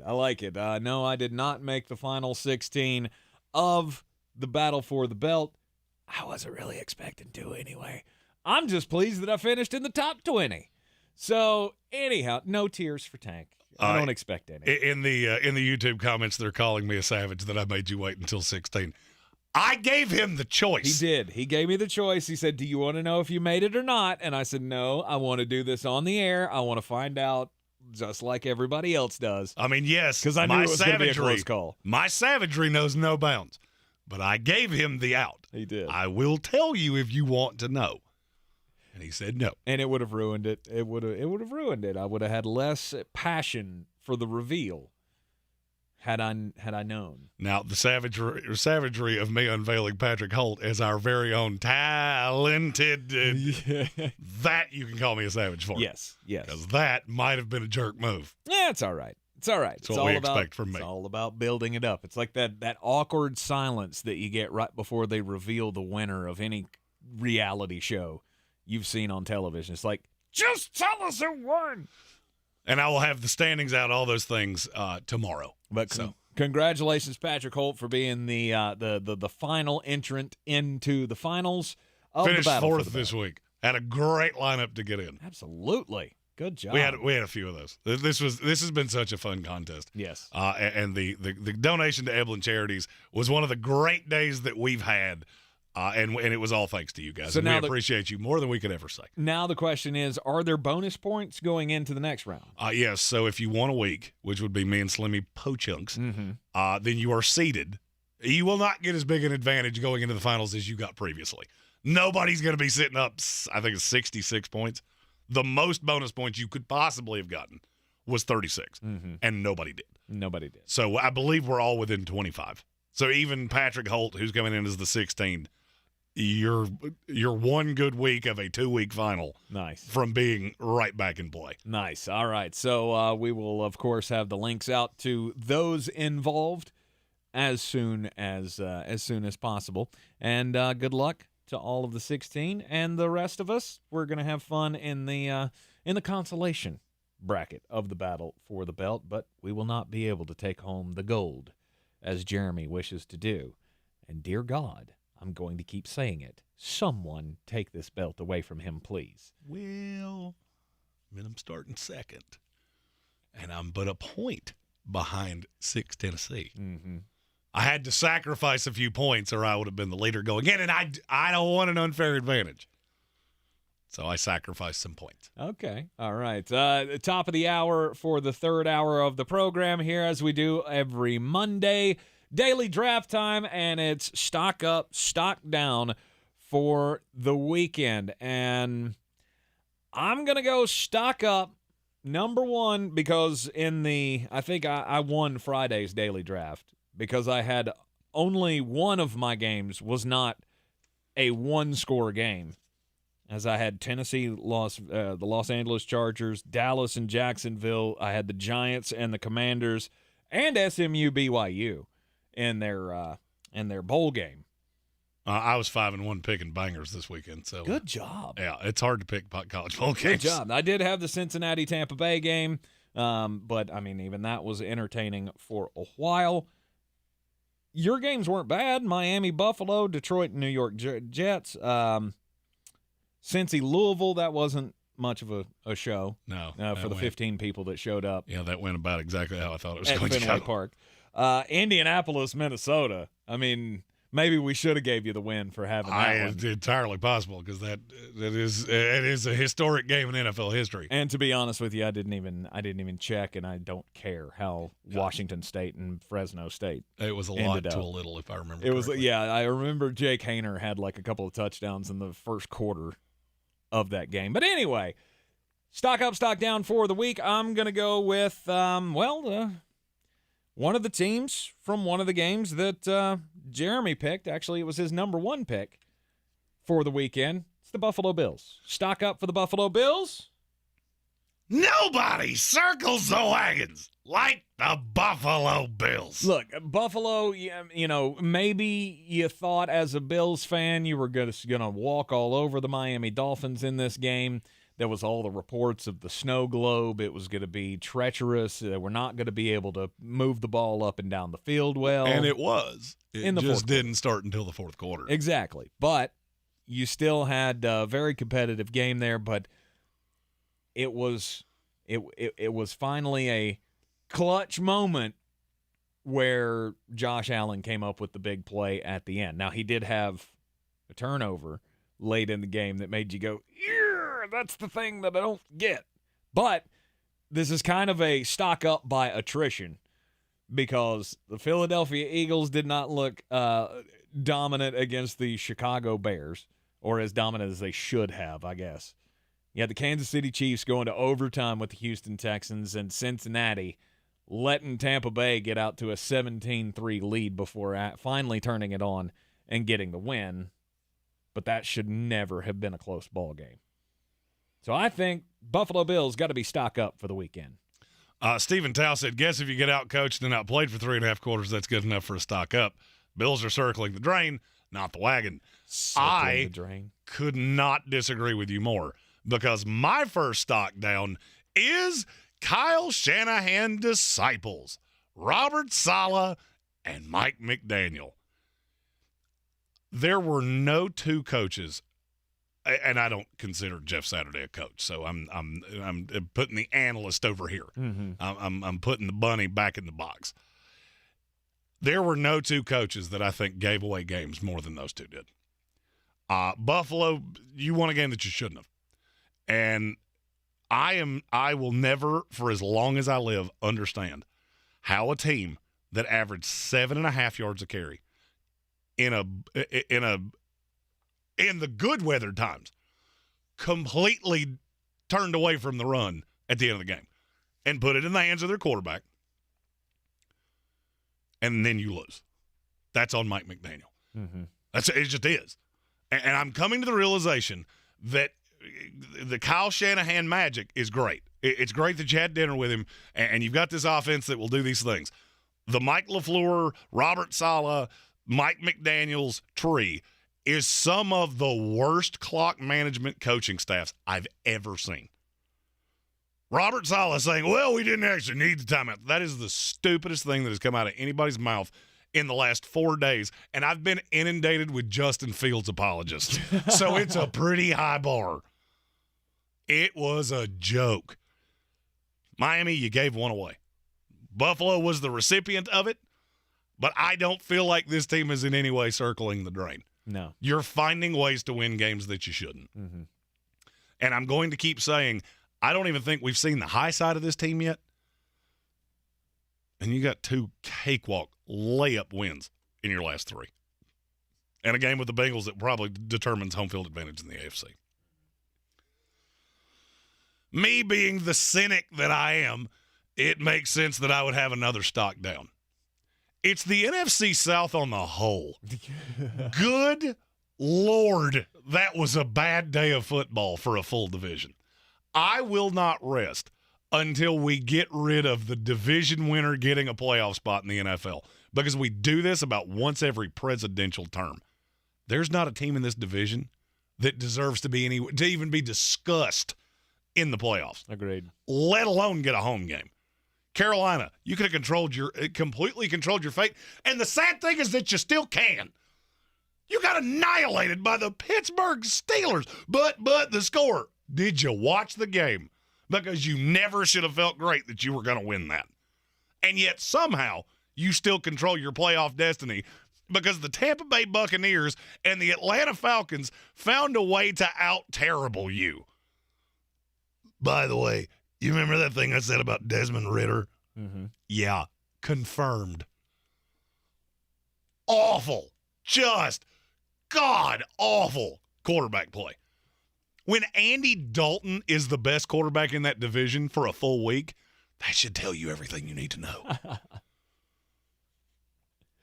Absolutely. I swear to you, whoever wins this division should give the playoff spot back. Mm-hmm. Like, no, we cannot physically take this. We do not deserve this. Give this to someone that actually does. Yeah. Joke. My next pick, it's going to be a stock down as well. And this time, how about them Cowboys? How about them Cowboys? The Dallas Cowboys go into Jacksonville. They had a 17-point lead in the game, and they let it slip away. Now, did Trevor Lawrence play well yet again, as he's been playing great football for the last, 5-6 weeks? Absolutely. Did Jacksonville steal that game? I don't feel like they did. I don't either. I feel like they were the better team. In the end, I looked at this game and I looked at the Tampa game in the same light. The better team showed up down the stretch. And can we please stop talking about this elite Dallas Cowboys defense. You can get after the quarterback. You can put pressure on a quarterback. You touched him twice. Bad offensive line. Not a mediocre. It's a bad offensive line that lost its left tackle early in this game. You breathed on him twice. You sacked him once. You gave up 7 yards a carry. And not just to Travis Etienne, to Jamal Agnew and Jermichael Hasty. That defense is not good. And I've said it all year long. You can put on those rose-colored cowboy hat. How about them Cowboys glasses? All you want to. This team has first-round playoff exit written all over it. Yes, it does. And the only thing that's going to save you is that you get to go to whatever dog water team comes out of the NFC South. To be frank with you, I'm not sure that's enough. Oh, yeah, there is not a team in that division that's beating the Cowboys. Would you? But that screams would you be terribly stunned. shocked? I would be shocked. Really? I would be absolutely shocked. Tom Brady in a playoff game at home. Have you watched that team? Of course I have. Yeah. Okay. Yes, I would be stunned. I mean, I would be shocked. I would be stunned. But already beat him once. You didn't mean to. And it was really early in the season before you even realized how bad you were. Absolutely, it was. But crunch time comes, I don't want the ball in Dak Prescott's hands. No. I mean, at the end of the day, this is exactly this is another one where I feel like Mike McCarthy and Kellen Moore got you. Yeah, you ran it 41 times. I got that. Here's what I don't understand. Why is Noah Brown leading this team in targets against a bad secondary that had no shot against CeeDee Lamb? That is stupid. It and is. you got exactly what you deserved. All right, I'm going to go with a stock up for my next pick. And I know it's not – it's probably not wise of me to do this, but I'm going to do it anyway. But I'll do it after the break right here on ESPN Asheville. This is your time saver traffic on the new ESPN Asheville. Traffic slowing 240 westbound between Charlotte Street and Montford Avenue. 240 westbound on the Captain Jeff Bowen Bridge, also busy. 26 westbound slowing between Airport Road and the Blue Ridge Parkway. 26 westbound stop and go between Bavard Road and I-40. 26 eastbound stop and go between I-40 and Bavard Road. Again, 26 eastbound slow east of Long Shoals Road to Airport Road. 40 westbound crawling between the 26-240 split and George's Branch Road. US 23 northbound in Canton is stop and go. And Smoky Park Highway northbound stop and go between Fairmont Road and Sand Hill Road. Merriman Avenue northbound is slow between Coleman Avenue and Beaver Dam Road. Sweeten Creek Road southbound slow between the Blue Ridge Parkway and Mills Gap Road. Hendersonville Road southbound slow between Biltmore Forest and Overlook Road. I'm Lee Minfield with your Time Saver Traffic. This report is sponsored by NetSpend All Access Accounts. NetSpend All Access Accounts. Get the account designed for your everyday mobile banking needs. Banking services provided by an account established by Pathward N.A. Member FDIC. Deposit account opening is subject to registration and ID verification. Terms and costs apply. Don't let unused insurance dollars go to waste. Most insurance plans cover 2 dental cleanings and exams each year before expiring on January 1st. Maximize the dental insurance benefits you're already paying for and schedule your exam today with Asheville Smiles. Dr. Merrill's mission is world-class dental care through technology and research, so you'll get the most advanced treatment with the comforts of home. Schedule your exam now before the end of the year rush at AshevilleSmiles.com. I wanted to know why some people who get COVID-19 get it so bad. I found out it may be because they have a high risk factor, such as heart disease, diabetes, being overweight, smoking, and asthma. Even if symptoms feel mild, these factors can increase your risk of COVID-19 turning severe. So if you're at high risk and test positive, there are things you can do, like asking your healthcare provider if an authorized oral treatment is right for you. Learn about an option at treatcovid19.com. This message is sponsored by Pfizer. The iHeartRadio Asheville Pro Football Pick'em Challenge rolls on. Make your picks by the Thursday night game at ESPNAVL.com. Weekly winners win a $50 gift card to Asheville Pizza and Brewing and a register for the grand prize, a year's worth of golf for 2 at Chestnut Mountain Golf Course. When I finally drove the old car into the grave, I knew there was only one place I was going to go. Fred Anderson Nissan of Asheville, home of the family plan. And yes, they treat you like family. I went in, told them what I was looking for, told them my budget, and in no time, I was signing the paperwork on my certified pre-owned vehicle. They have the area's largest selection on quality pre-owned vehicles and certified Nissans. They go through a 167-point inspection, so you know it's not going to let you down. They gave me the Carfax report, so I know the history of my vehicle. And the Fred Anderson family plan gives me things like oil changes and car washes and loaner cars if I have to have major work done on the car in the future. For me, buying a car has always been an intimidating thought. But the folks at Fred Anderson Nissan of Asheville made it super easy. Don't be like me. Don't wait till the last minute to get a deal done. Go to AndersonNissan.com or stop by the showroom at 629 Brevard Road. And don't forget to mention we sent you from the Sportsocracy and get a $250 bonus on your trade-in at Fred Anderson Nissan of Asheville. The Ingles Giving Tree, benefiting Mana Food Bank, will be on display at Asheville outlets as a reminder of the needs of so many families in western North Carolina. Drop off non-perishable items in the donation barrels at all Ingles locations. Donate online or at the Ingles Giving Tree at Asheville outlets so Mana Food Bank can reach everyone who needs help. Nothing can hold back the holiday spirit of giving in western North Carolina. Please help Ingles Markets, iHeartRadio, WLOS, and the Asheville Citizen-Times ensure Mana Food Bank can fill thousands of empty plates this season.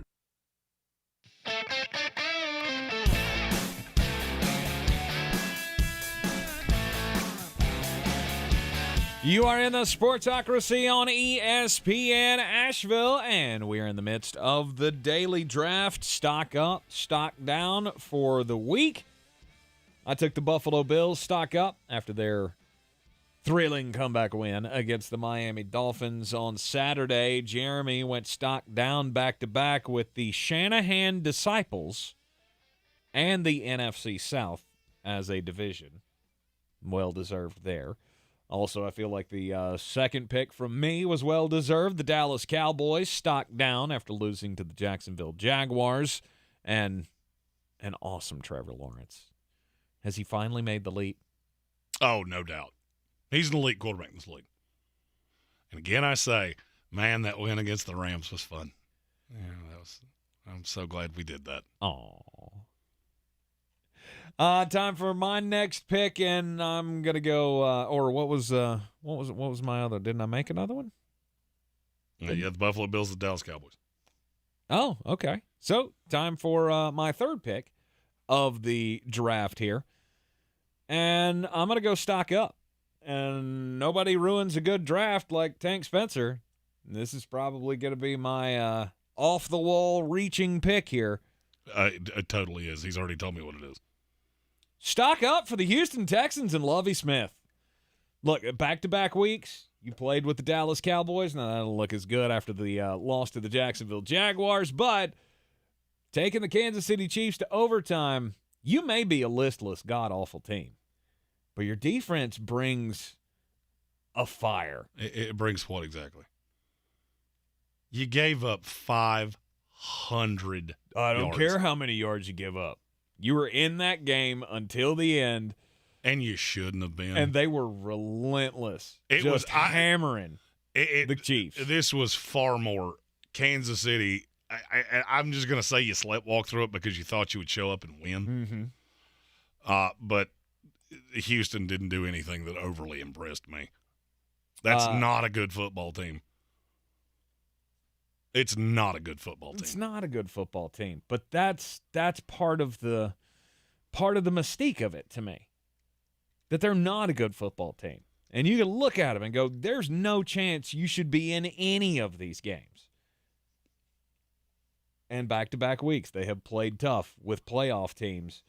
And look, I don't know what the future of that team is going to look like. I'm sure it's going to be drastically different moving forward. But I'm not so sure that they should do anything on the head coaching front. No, you should do something on the GM front because it's bad. I got to give Lovie Smith credit for having these guys prepared, having them ready to go out and at least play with some intensity as a 1-11, well now 1-12-1 ball club. And then I'm going to go stock up for the Los Angeles. What? It's not your pick. It's not my pick? No, you started. Oh, yeah, that's right. Dang it. I'm going to do something that I don't think I've ever done before. I'm going to take the same thing back to back, and I'm going to change a couple words. My first is a stock down on teams that we thought were AFC wildcard contenders, not named the Los Angeles Chargers. Okay. The New York Jets, the Baltimore Ravens, the New England Patriots, all of these teams that Miami Dolphins, all you had to do is win. This was a week that a win would have gone a really long way. Look at the LA Chargers. Their chances to make the playoffs tripled with the win over the Tennessee Titans.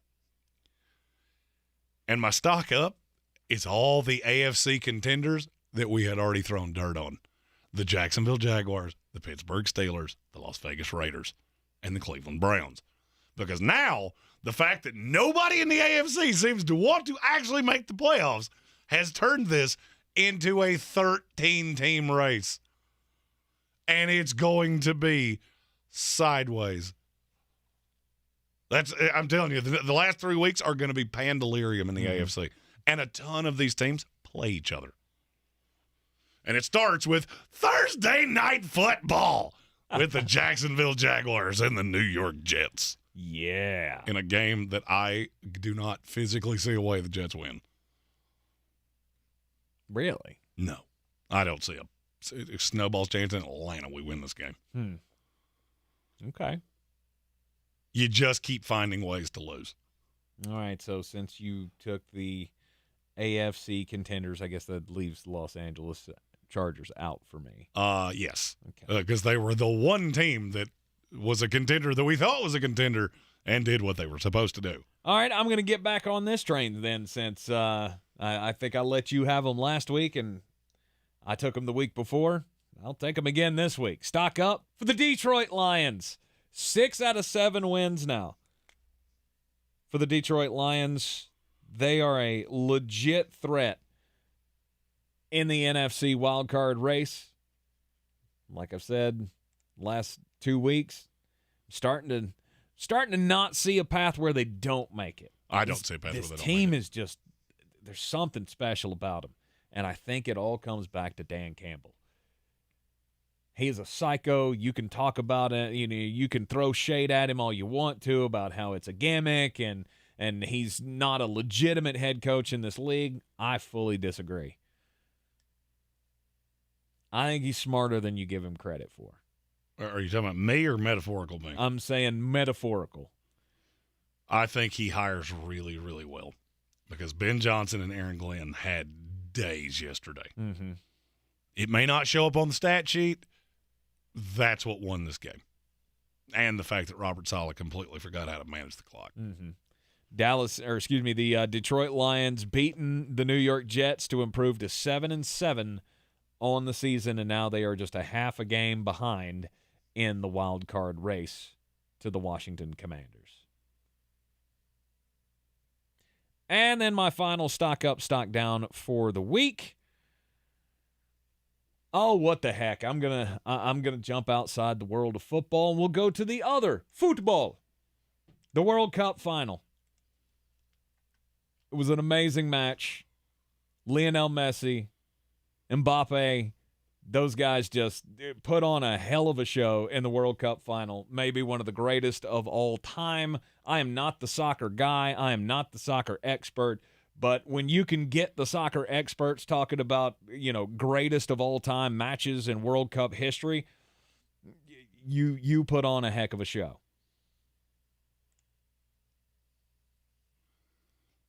It was. I didn't fully understand it. I'm still not sure I understand it. I don't understand how that game went that long. And FIFA, learn a lesson. You don't want to go up against the NFL. Yeah, no. So maybe schedule your final to where if it goes into extra time like that, you're not contending with the kickoff of football. Right. Because there were a lot of rather perturbed fans yesterday. Oh, 100%. Well, that's not what I was going to do. And I thought you were going to make this easier on me. Mm-hmm. All right, this is going to sound weird because this team lost, but I'm going to say stock up for the Seattle Seahawks. Okay. I'm going to get out in front of this before it happens because I'm going to lump the Chicago Bears in with them as well. You two are going to control the NFL draft. And if you want to, you can get a generational package by leveraging out the Indianapolis COlts, the Carolina Panthers, the New Orleans Saints, or one of these teams that just does not have a quarterback. You can leverage them out because now there is almost no possible way, reading the tea leaves of how this season's going to end, that Chicago and Seattle aren't picking 2 and 3. And if we go back to the Jared Goff trade and a slew of other trades, when there's a quarterback to be had, and there are 2, and there are teams that don't need them, you can really set yourself up for the future. Chicago, I get that you wanted to win over Philadelphia, or at least you think you did. Mm-hmm. No, you did not. You wanted exactly what happened. You want to be able to put more talent around Justin Fields, who's still a mediocre quarterback. And now you can. Or you can take Will Anderson or Jalen Carter and know you have a generational defender. Because there's 2. Indeed. There's your stock up, stock down daily draft from week 15 in the NFL and the World Cup final, as well as I cheated again, went outside the world of American football to give a little props to the World Cup. You are in the Sportsocracy here on ESPN Asheville, and it's time for the most important message of the day. And that message, Jeremy Greene, as always. Don't do crimes. Yeah, up in Michigan, there were crimes done. And, okay, so apparently there's a kid that goes to Hazel Park High School in Hazel Park, Michigan, and he did something you're not supposed to do. Crimes? He did crimes. He made a threat against the school, well, members or students at the school, on social media. Those who turned him in called it a quote-unquote hit list. So when the school called mommy to say, hey, little Jimmy's got a problem here because he threatened some people online and that is a big no-no, she followed suit by making a threat against the school. Ryan Nicole Dunlap is facing a 20-year felony charge because when they said, hey, little Timmy's got a problem, she got mad. And what did she do? Did she threaten to go up to the school? Yes, she did. She threatened to blow it up. Hey, dum-dum. First off, wonder where your kid learned it. And second of all, I really hope you enjoy prison. Because those kinds of threats do not get taken lightly. Nor should they ever be taken lightly. Correct. I just can't imagine, hey, your kid made a threat against the school. Okay, I'm going to threaten the school. Smart. Real smart. That's an 8 fa. And I believe you're about to 80 fo. Yeah, absolutely. My story's about Robert Preston. He's a 50-year-old man from Hazel Park, Michigan. Okay, so not ours. Not our Robert Presley. Preston. Oh, I thought you said Presley. I was like, no. He's a Michigan man, and, well, he not only does he do crimes, he did the same crime 2 times in a month. He was charged with possessing crack cocaine during a traffic stop last month. Never good. He refused to be interviewed by police, and he was released on a personal recognizance bond. That's not that out of the ordinary. No. It's crimes, but it's not something that would fall into the story. Mm-hmm. It's what happened over the weekend that got him into this DA of the day, because he was arrested again for possession of crack cocaine by the same officer that arrested him the first time, who pulled him over for the same broken taillight and non-visible tag that he pulled him over for the first time. Oh, my God. Both times, he drove a mile past where he was first blue lighted and made furtive movements. Apparently, that is what it's called when you are moving around in a car and the cops go, so what are you doing there? Yeah. The first time, he had the crack cocaine in his breast pocket, and he consented to a search of the car because he didn't realize that when you consent to a search of your car, you're also consenting to a search of yourself. Well, he got a little smarter this time. He put the crack cocaine into his asthma inhaler, which was also in the car, which cops also searched when they searched the car. He said that he got the inhaler from a friend and that he did not know where the crack cocaine came from. A likely story. Well, here's the thing. Is that what you did last month too? Because you done did this once, and now you've done did it again. It kind of takes away the benefit of the doubt for me. He's just got a lot of crack cocaine just kind of floating around. Both of these incidents carry a 4-year prison term, which means he's now sitting on 8 years. And I have a funny feeling, because he was released after posting 5% of his $10,000 bond, I have a funny feeling this probably won't be the last time we hear Mr. Preston, because he does not seem to be learning the lesson. You are in the Sportsocracy here on ESPN Asheville. This is your Exergen Temporal Scanner weather forecast on ESPN Asheville. Blast of cold air is going to arrive later in the week, starting on Friday and continuing, heading towards Christmas during the upcoming weekend. Tonight, an increase in cloud cover. The low should drop down to 28. A cloudy Tuesday tomorrow, so the high heads up to 41. And dry Wednesday with sunshine and a high in the mid-40s. It's going to be a wet Thursday ahead of the front with showers and a high in the mid-40s. Transition to snow should take place into Friday morning. The high temperature on Friday in the mid-30s and even colder for Christmas Eve. I'm Jeff Marr from the Weather Channel. This is your time saver traffic on the new ESPN Asheville. Traffic slowing 240 westbound between Tunnel Road and Montford Avenue, 240 west and eastbound on the Captain Jeff Bowen Bridge. Very busy. Future 26 eastbound stop and go between Riverside Drive and 240. 26 eastbound stop and go between I-40 and Bavard Road.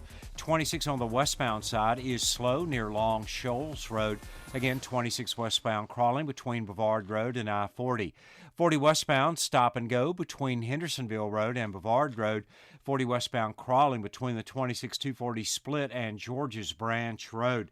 Smoky Park Highway northbound stop and go between Fairmont Road and Sand Hill Road. Smoky Park Highway southbound is stop and go between the Buncombe County Sports Park and Sand Hill Road. Sardis Road moving from Sand Hill Road to Bavard Road, heavy delays. Hendersonville Road southbound is slow between Biltmore Forest and Overlook Road. Sweeten Creek Road southbound delays between the Blue Ridge Parkway and Mills Gap Road. I'm Lyman Fuel with your Time Saver Traffic. This report is sponsored by First Restoration Services of Asheville. First Restoration Services has been responding 24/7 to property damage from water, fire, and storm damage since 1987. If you have a disaster on your property, there's only one company to call first. First Restoration Services of Asheville, 684-1582. I wanted to know why some people who get COVID-19 get it so bad. I found out it may be because they have a high risk factor, such as heart disease, diabetes, being overweight, smoking, and asthma. Even if symptoms feel mild, these factors can increase your risk of COVID-19 turning severe. So if you're at high risk and test positive, there are things you can do, like asking your healthcare provider if an authorized oral treatment is right for you. Learn about an option at treatcovid19.com. This message is sponsored by Pfizer. The Tar Heels to the right baseline are here. Floats it way up in the air and in. Catch the 6-time national champion Tar Heels in action. He got it! 0.3 of a second! All season long. Toward left side, he's going to go hard, heavy. Contact! The basket and the foul! Holy cow! Right here on your home for Carolina basketball. Asheville's home for the Tar Heels is ESPN Asheville.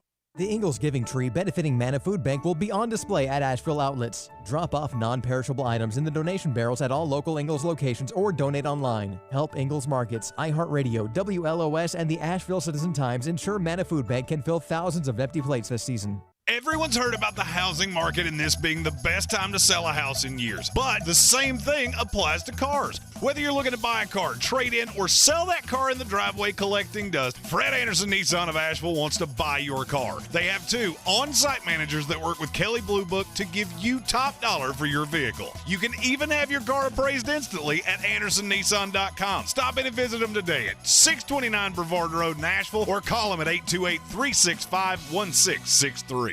I believe real estate isn't about properties. It's about people. I'm Clarissa Hyatt Zach with eXp Realty, serving all of Western North Carolina. Navigating the home buying and selling journey can feel overwhelming at times, and that's why having an agent who cares about you and your needs is key. I'm a native of Western North Carolina, and I close over a home a week. I'm an expert in the market, pricing my sellers correctly to net you the most money, and working as a skilled negotiator for my buyers. Please give me a call today at 828-774-6343 to set up a complimentary market analysis.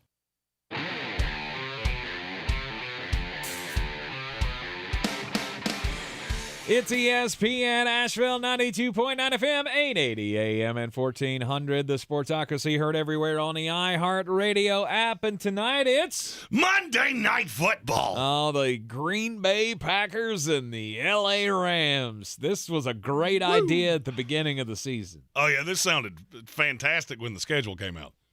Straight Which up. is proof positive of why we spend way too much time on that as the media on the whole. Yes, straight up banger for Monday Night Football at the beginning of the season. And now you need to have a good reason to watch. It's football? Okay, good enough reason. Good enough reason to watch. But, I had, in all of the craziness and everything that's happened over the last week, I had almost forgotten about the Baker Mayfield return. Baker Mayfield and the L.A. Rams against Aaron Rodgers and the Green Bay Packers in Lambeau Field, where it's going to be a paltry 24 degrees at game time. Oh, yeah, this will be fun. This is I'm so tired of bad primetime games. Like, could we not have played this yesterday? But what about the fans that made give them a free hot dog? If you're going to this game, you need to have your head examined. I mean, if you're sitting in your car right now, like, I'm in line to get in Lambeau Field, this is going to be great. It's 8 degrees. Mm-hmm. And your team is awful. And the sad thing, you still have an outside shot at the playoffs. Although, Monday Night Football in Lambeau Field, that is kind of it's kind of a bucket list kind of a thing. Yeah. I mean, maybe not. You maybe not be that interested in this game in particular. But I'd go. I wouldn't. You could give me free seats on the 50-yard line and helicopter me to midfield, and I would still say I have to wash my hair. Really? No shot. I watch all football. Even if I gave you one of those big old coats that the players wear? Is that a heated coat that heats me up to 70 degrees? Sure. Still going to be a no for me. Because your eyebrows will freeze. You could let me get a couple reps in backing up Aaron Rodgers, and I'm still going to pass. And this is the question is, does the Baker Mayfield thing continue? Continue? I mean, it was good for 15 seconds last week. Yeah, and I think it'll be good-ish tonight. That Packer defense is terrible. Horror awful, and Joe Barry should have been fired 6 weeks ago. And so, yes, you're going to get the Baker Mayfield apologists who go, all he needed was a creative coach. He didn't have it in Stefanski in Cleveland. He didn't have it with the Panthers, and now he's got it with Sean McVay, and he's the quarterback of the future. No, he's a $5 million backup. I was going to say, nah, dog. No. He's Case Keenum. Weird. I made that exact same comparison a year ago. He's not even as good as Case Keenum. They were on the same team, and I don't think he was better than Case Keenum. I tend to agree with that, but it's close. Mm-hmm. I mean, that's what you're getting here. You're getting better than third-string level quarterback play, which to me means that line doesn't make a ton of sense. You got Green Bay minus 7.5. If it had been John Wolford or Bryce Perkins, I probably would have agreed. I don't think Green Bay's good enough to be a touchdown favorite over anybody. Mm-hmm. Well, it's all going to come down to tonight who wins the Beat the Chief contest this week, because in a battle of attrition, basically, like the NFC South, we went full NFC South this past week, as Jeremy and I are now tied for the lead, and tonight he has the Rams plus the 7, and I have the Green Bay Packers minus the 7. That's what the line was on Friday when we picked it. And we were both 5-8-1 this past week. Can we agree to make it 7.5 just so there's no shot of a push? Yeah. I mean, I'm only saying that because that's the active line right now. I like my side of it less now, obviously, but I mean, okay. I get a hook, but that's the active line, and it keeps us from tying. Absolutely. So I'm gonna go ahead and change it here in the trusty old spreadsheet. Yes, Tyke has a spreadsheet. Yeah, we'll all go 7.5. Green Bay minus 7.5 tonight against the LA Rams. I have the Packers. He has the Rams. And it will decide whether or not I go up a game on him, another game on him, or whether he closes the gap to just one game in the season-long contest. With 3 weeks left. That's right. That's right. And unfortunately... Wouldn't that be horribly unfortunate for you? Not only do you not make the finals of the Battle for the Belt, which, T's and P's for Tank. Right. Missed it by just a handful of points. And he played Zamir White. Don't drink and draft, bro. No. Don't drink and draft. No, don't ever do that. Unfortunately, the Chief was one game below us this week, going 4-9-1. He sent me a text today that said, I didn't even add it up because I just knew it was bad. Yeah. I didn't know how bad, but it was bad. It was bad for all of us. New England Patriots staring straight at you. I had that one right. He had the Vegas Raiders minus the 1.5. I had the New England Patriots plus the 1.5. I felt like that was a layup, and then Jacoby Myers just stabbed me in the heart like any good Wolfpacker would. Yeah. Didn't go your way. No. It's okay. A lot of things didn't go my way. It did not. Keys to the game tonight. Aaron Rodgers getting on track. I mean, look, the bottom of the NFC is brutally bad. I mean, do I see a path that Green Bay's going to go on some kind of run here? I've heard this all day long. Well, they're technically still alive. Yeah, and they're technically still terrible. I mean, what would you put the percentage chances of that at? Of them making the playoffs? I mean, because you're basically going to have to run the table, which means beating the Dolphins in Miami, beating a Minnesota team that's better than you. And I'll be honest with you, the one I think you have the least shot at, beating the Detroit Lions. Mm-hmm. Half a percentage point. I can't fault you. I thought about going one, but I think I'd have probably gotten to 5 just solely because it's Aaron Rodgers and the NFC's doing the exact same thing the AFC is. I think I'm fully on the 538 bandwagon here. It is less than 1% chance that the Green Bay Packers make the playoffs.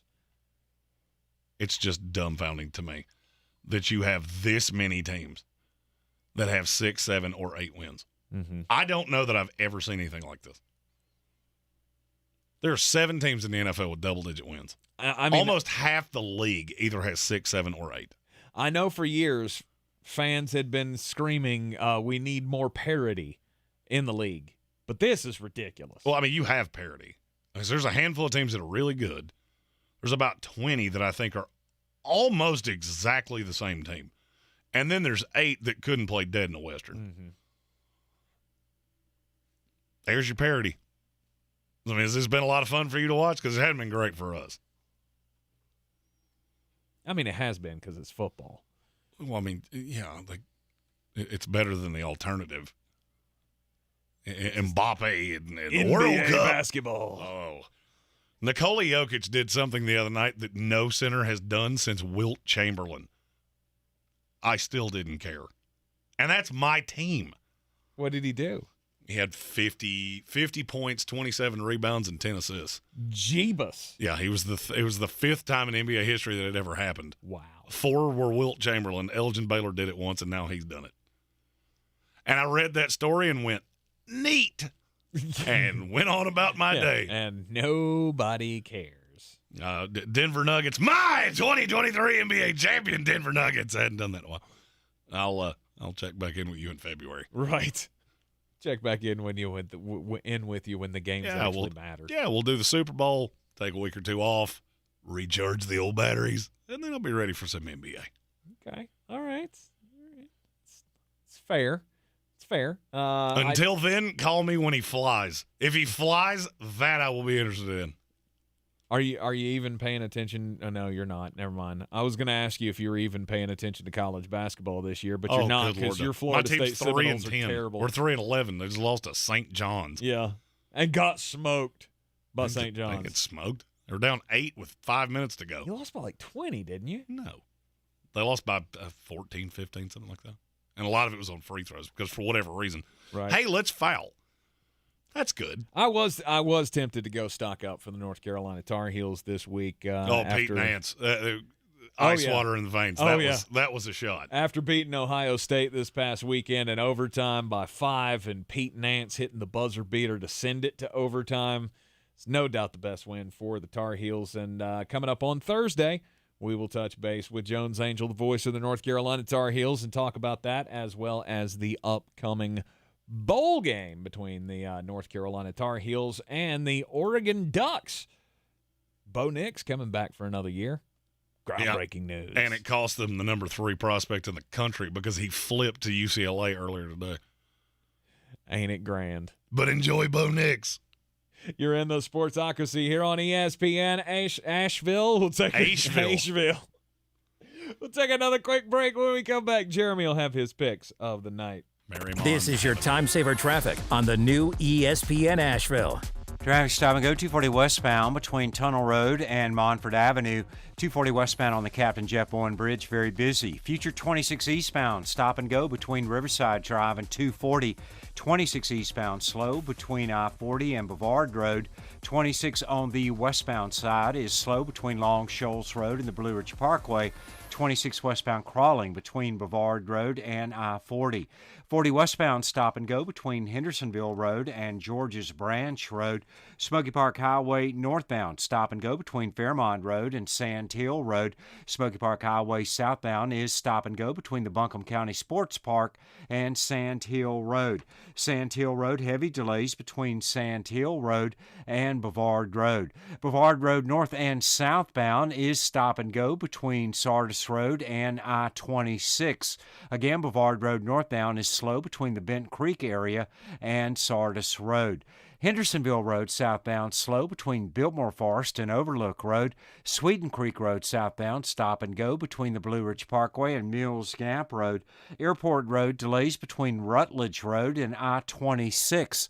I'm Lee Benfield with your time saver traffic. This report is sponsored by AutoZone. Get in the zone. Starting stronger starts at AutoZone, where they've got battery solutions in the form of free battery testing, free battery charging, and replacement batteries that fit your needs. That's what makes them America's #1 battery destination. Get in the zone. AutoZone. I wanted to know why some people who get COVID-19 get it so bad.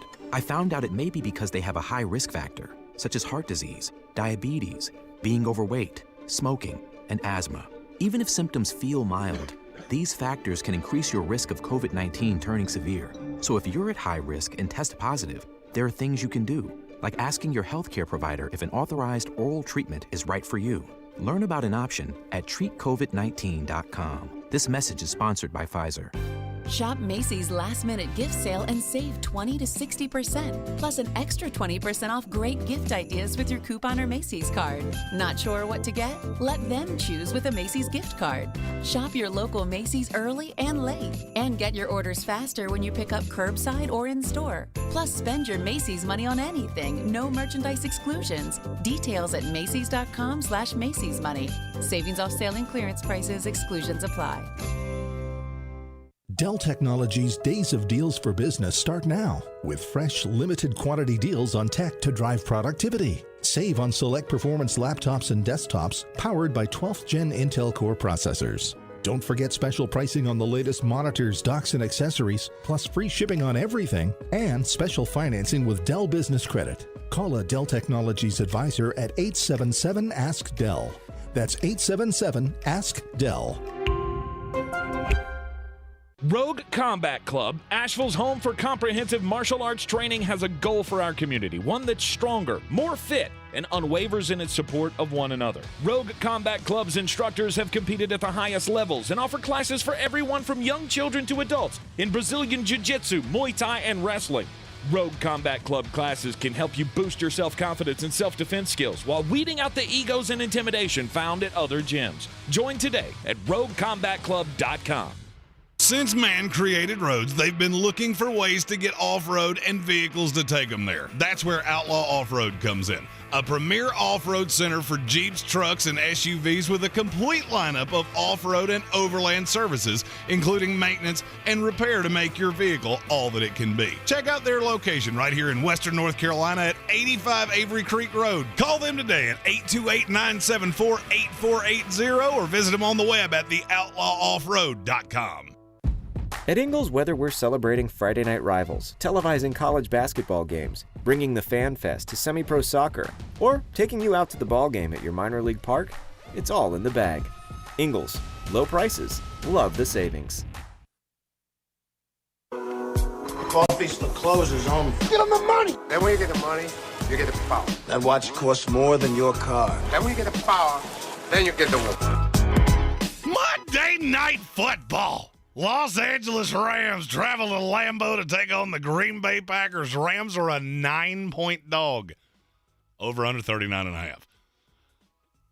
I don't know how this is going to happen, but that over under feels really light.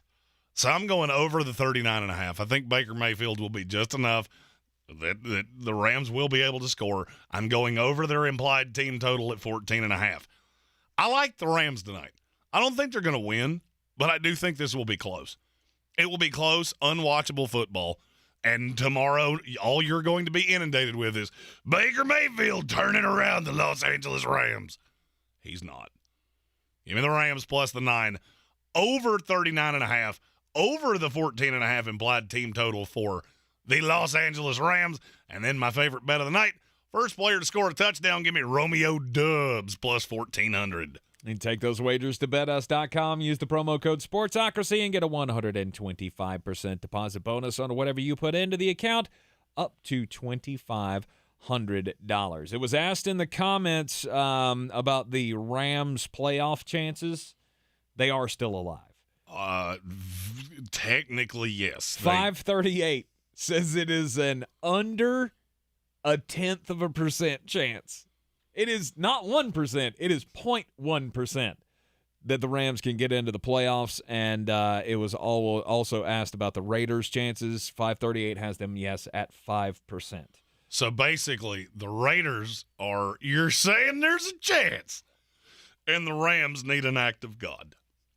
Indeed. Basically, the Rams have the same chance of getting into the playoffs as Tank had of getting into the Battle for the Belt finals. Oh, I missed out on the Battle for the Belt finals, but congratulations to the 16 finalists. We will have a consolation game as well for the 16 that did not make it into the finals. And if you got into the finals and you didn't make it into the finals, we'll be playing for a lovely prize pack of new things that will be in our merch store in the new year. Indeed. And don't forget social medias. Check them out tonight at The Sportsocracy. We will have the bracket for the Merry Madness greatest Christmas movie of all time.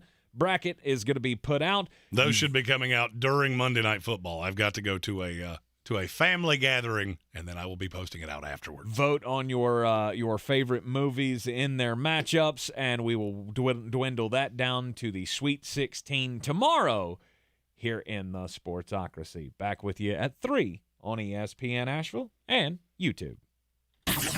This is your Exergen Temporal Scanner weather forecast on ESPN Asheville. Blast of cold air is going to arrive later in the week, starting on Friday and continuing, heading towards Christmas during the upcoming weekend. Tonight, an increase in cloud cover. The low should drop down to 28. A cloudy Tuesday tomorrow, so the high heads up to 41. And dry Wednesday with sunshine and a high in the mid-40s. It's going to be a wet Thursday ahead of the front with showers and a high in the mid-40s. Transition to snow should take place into Friday morning. The high temperature on Friday in the mid-30s and even colder for Christmas Eve. I'm Jeff Marr from the Weather Channel. This is your time saver traffic on the new ESPN Asheville. Driving slow, 240 westbound between Tunnel Road and Montford Avenue. 240 westbound on the Captain Jeff Bowen Bridge, very busy. Future 26 eastbound stop and go between Riverside Drive and 240. 26 eastbound slow between I-40 and Brevard Road. 26 on the westbound side crawling between Brevard Road and I-40. 40 westbound delays between Hendersonville Road and Newfound Road. US 23 northbound near Luther Road, expect delays. Sardis Road, moving from Sand Hill Road to Bavard Road, is slow. Near Bent Creek, Bavard Road northbound, approaching Sardis Road, continuing to I-26 is slow. Sweeten Creek Road south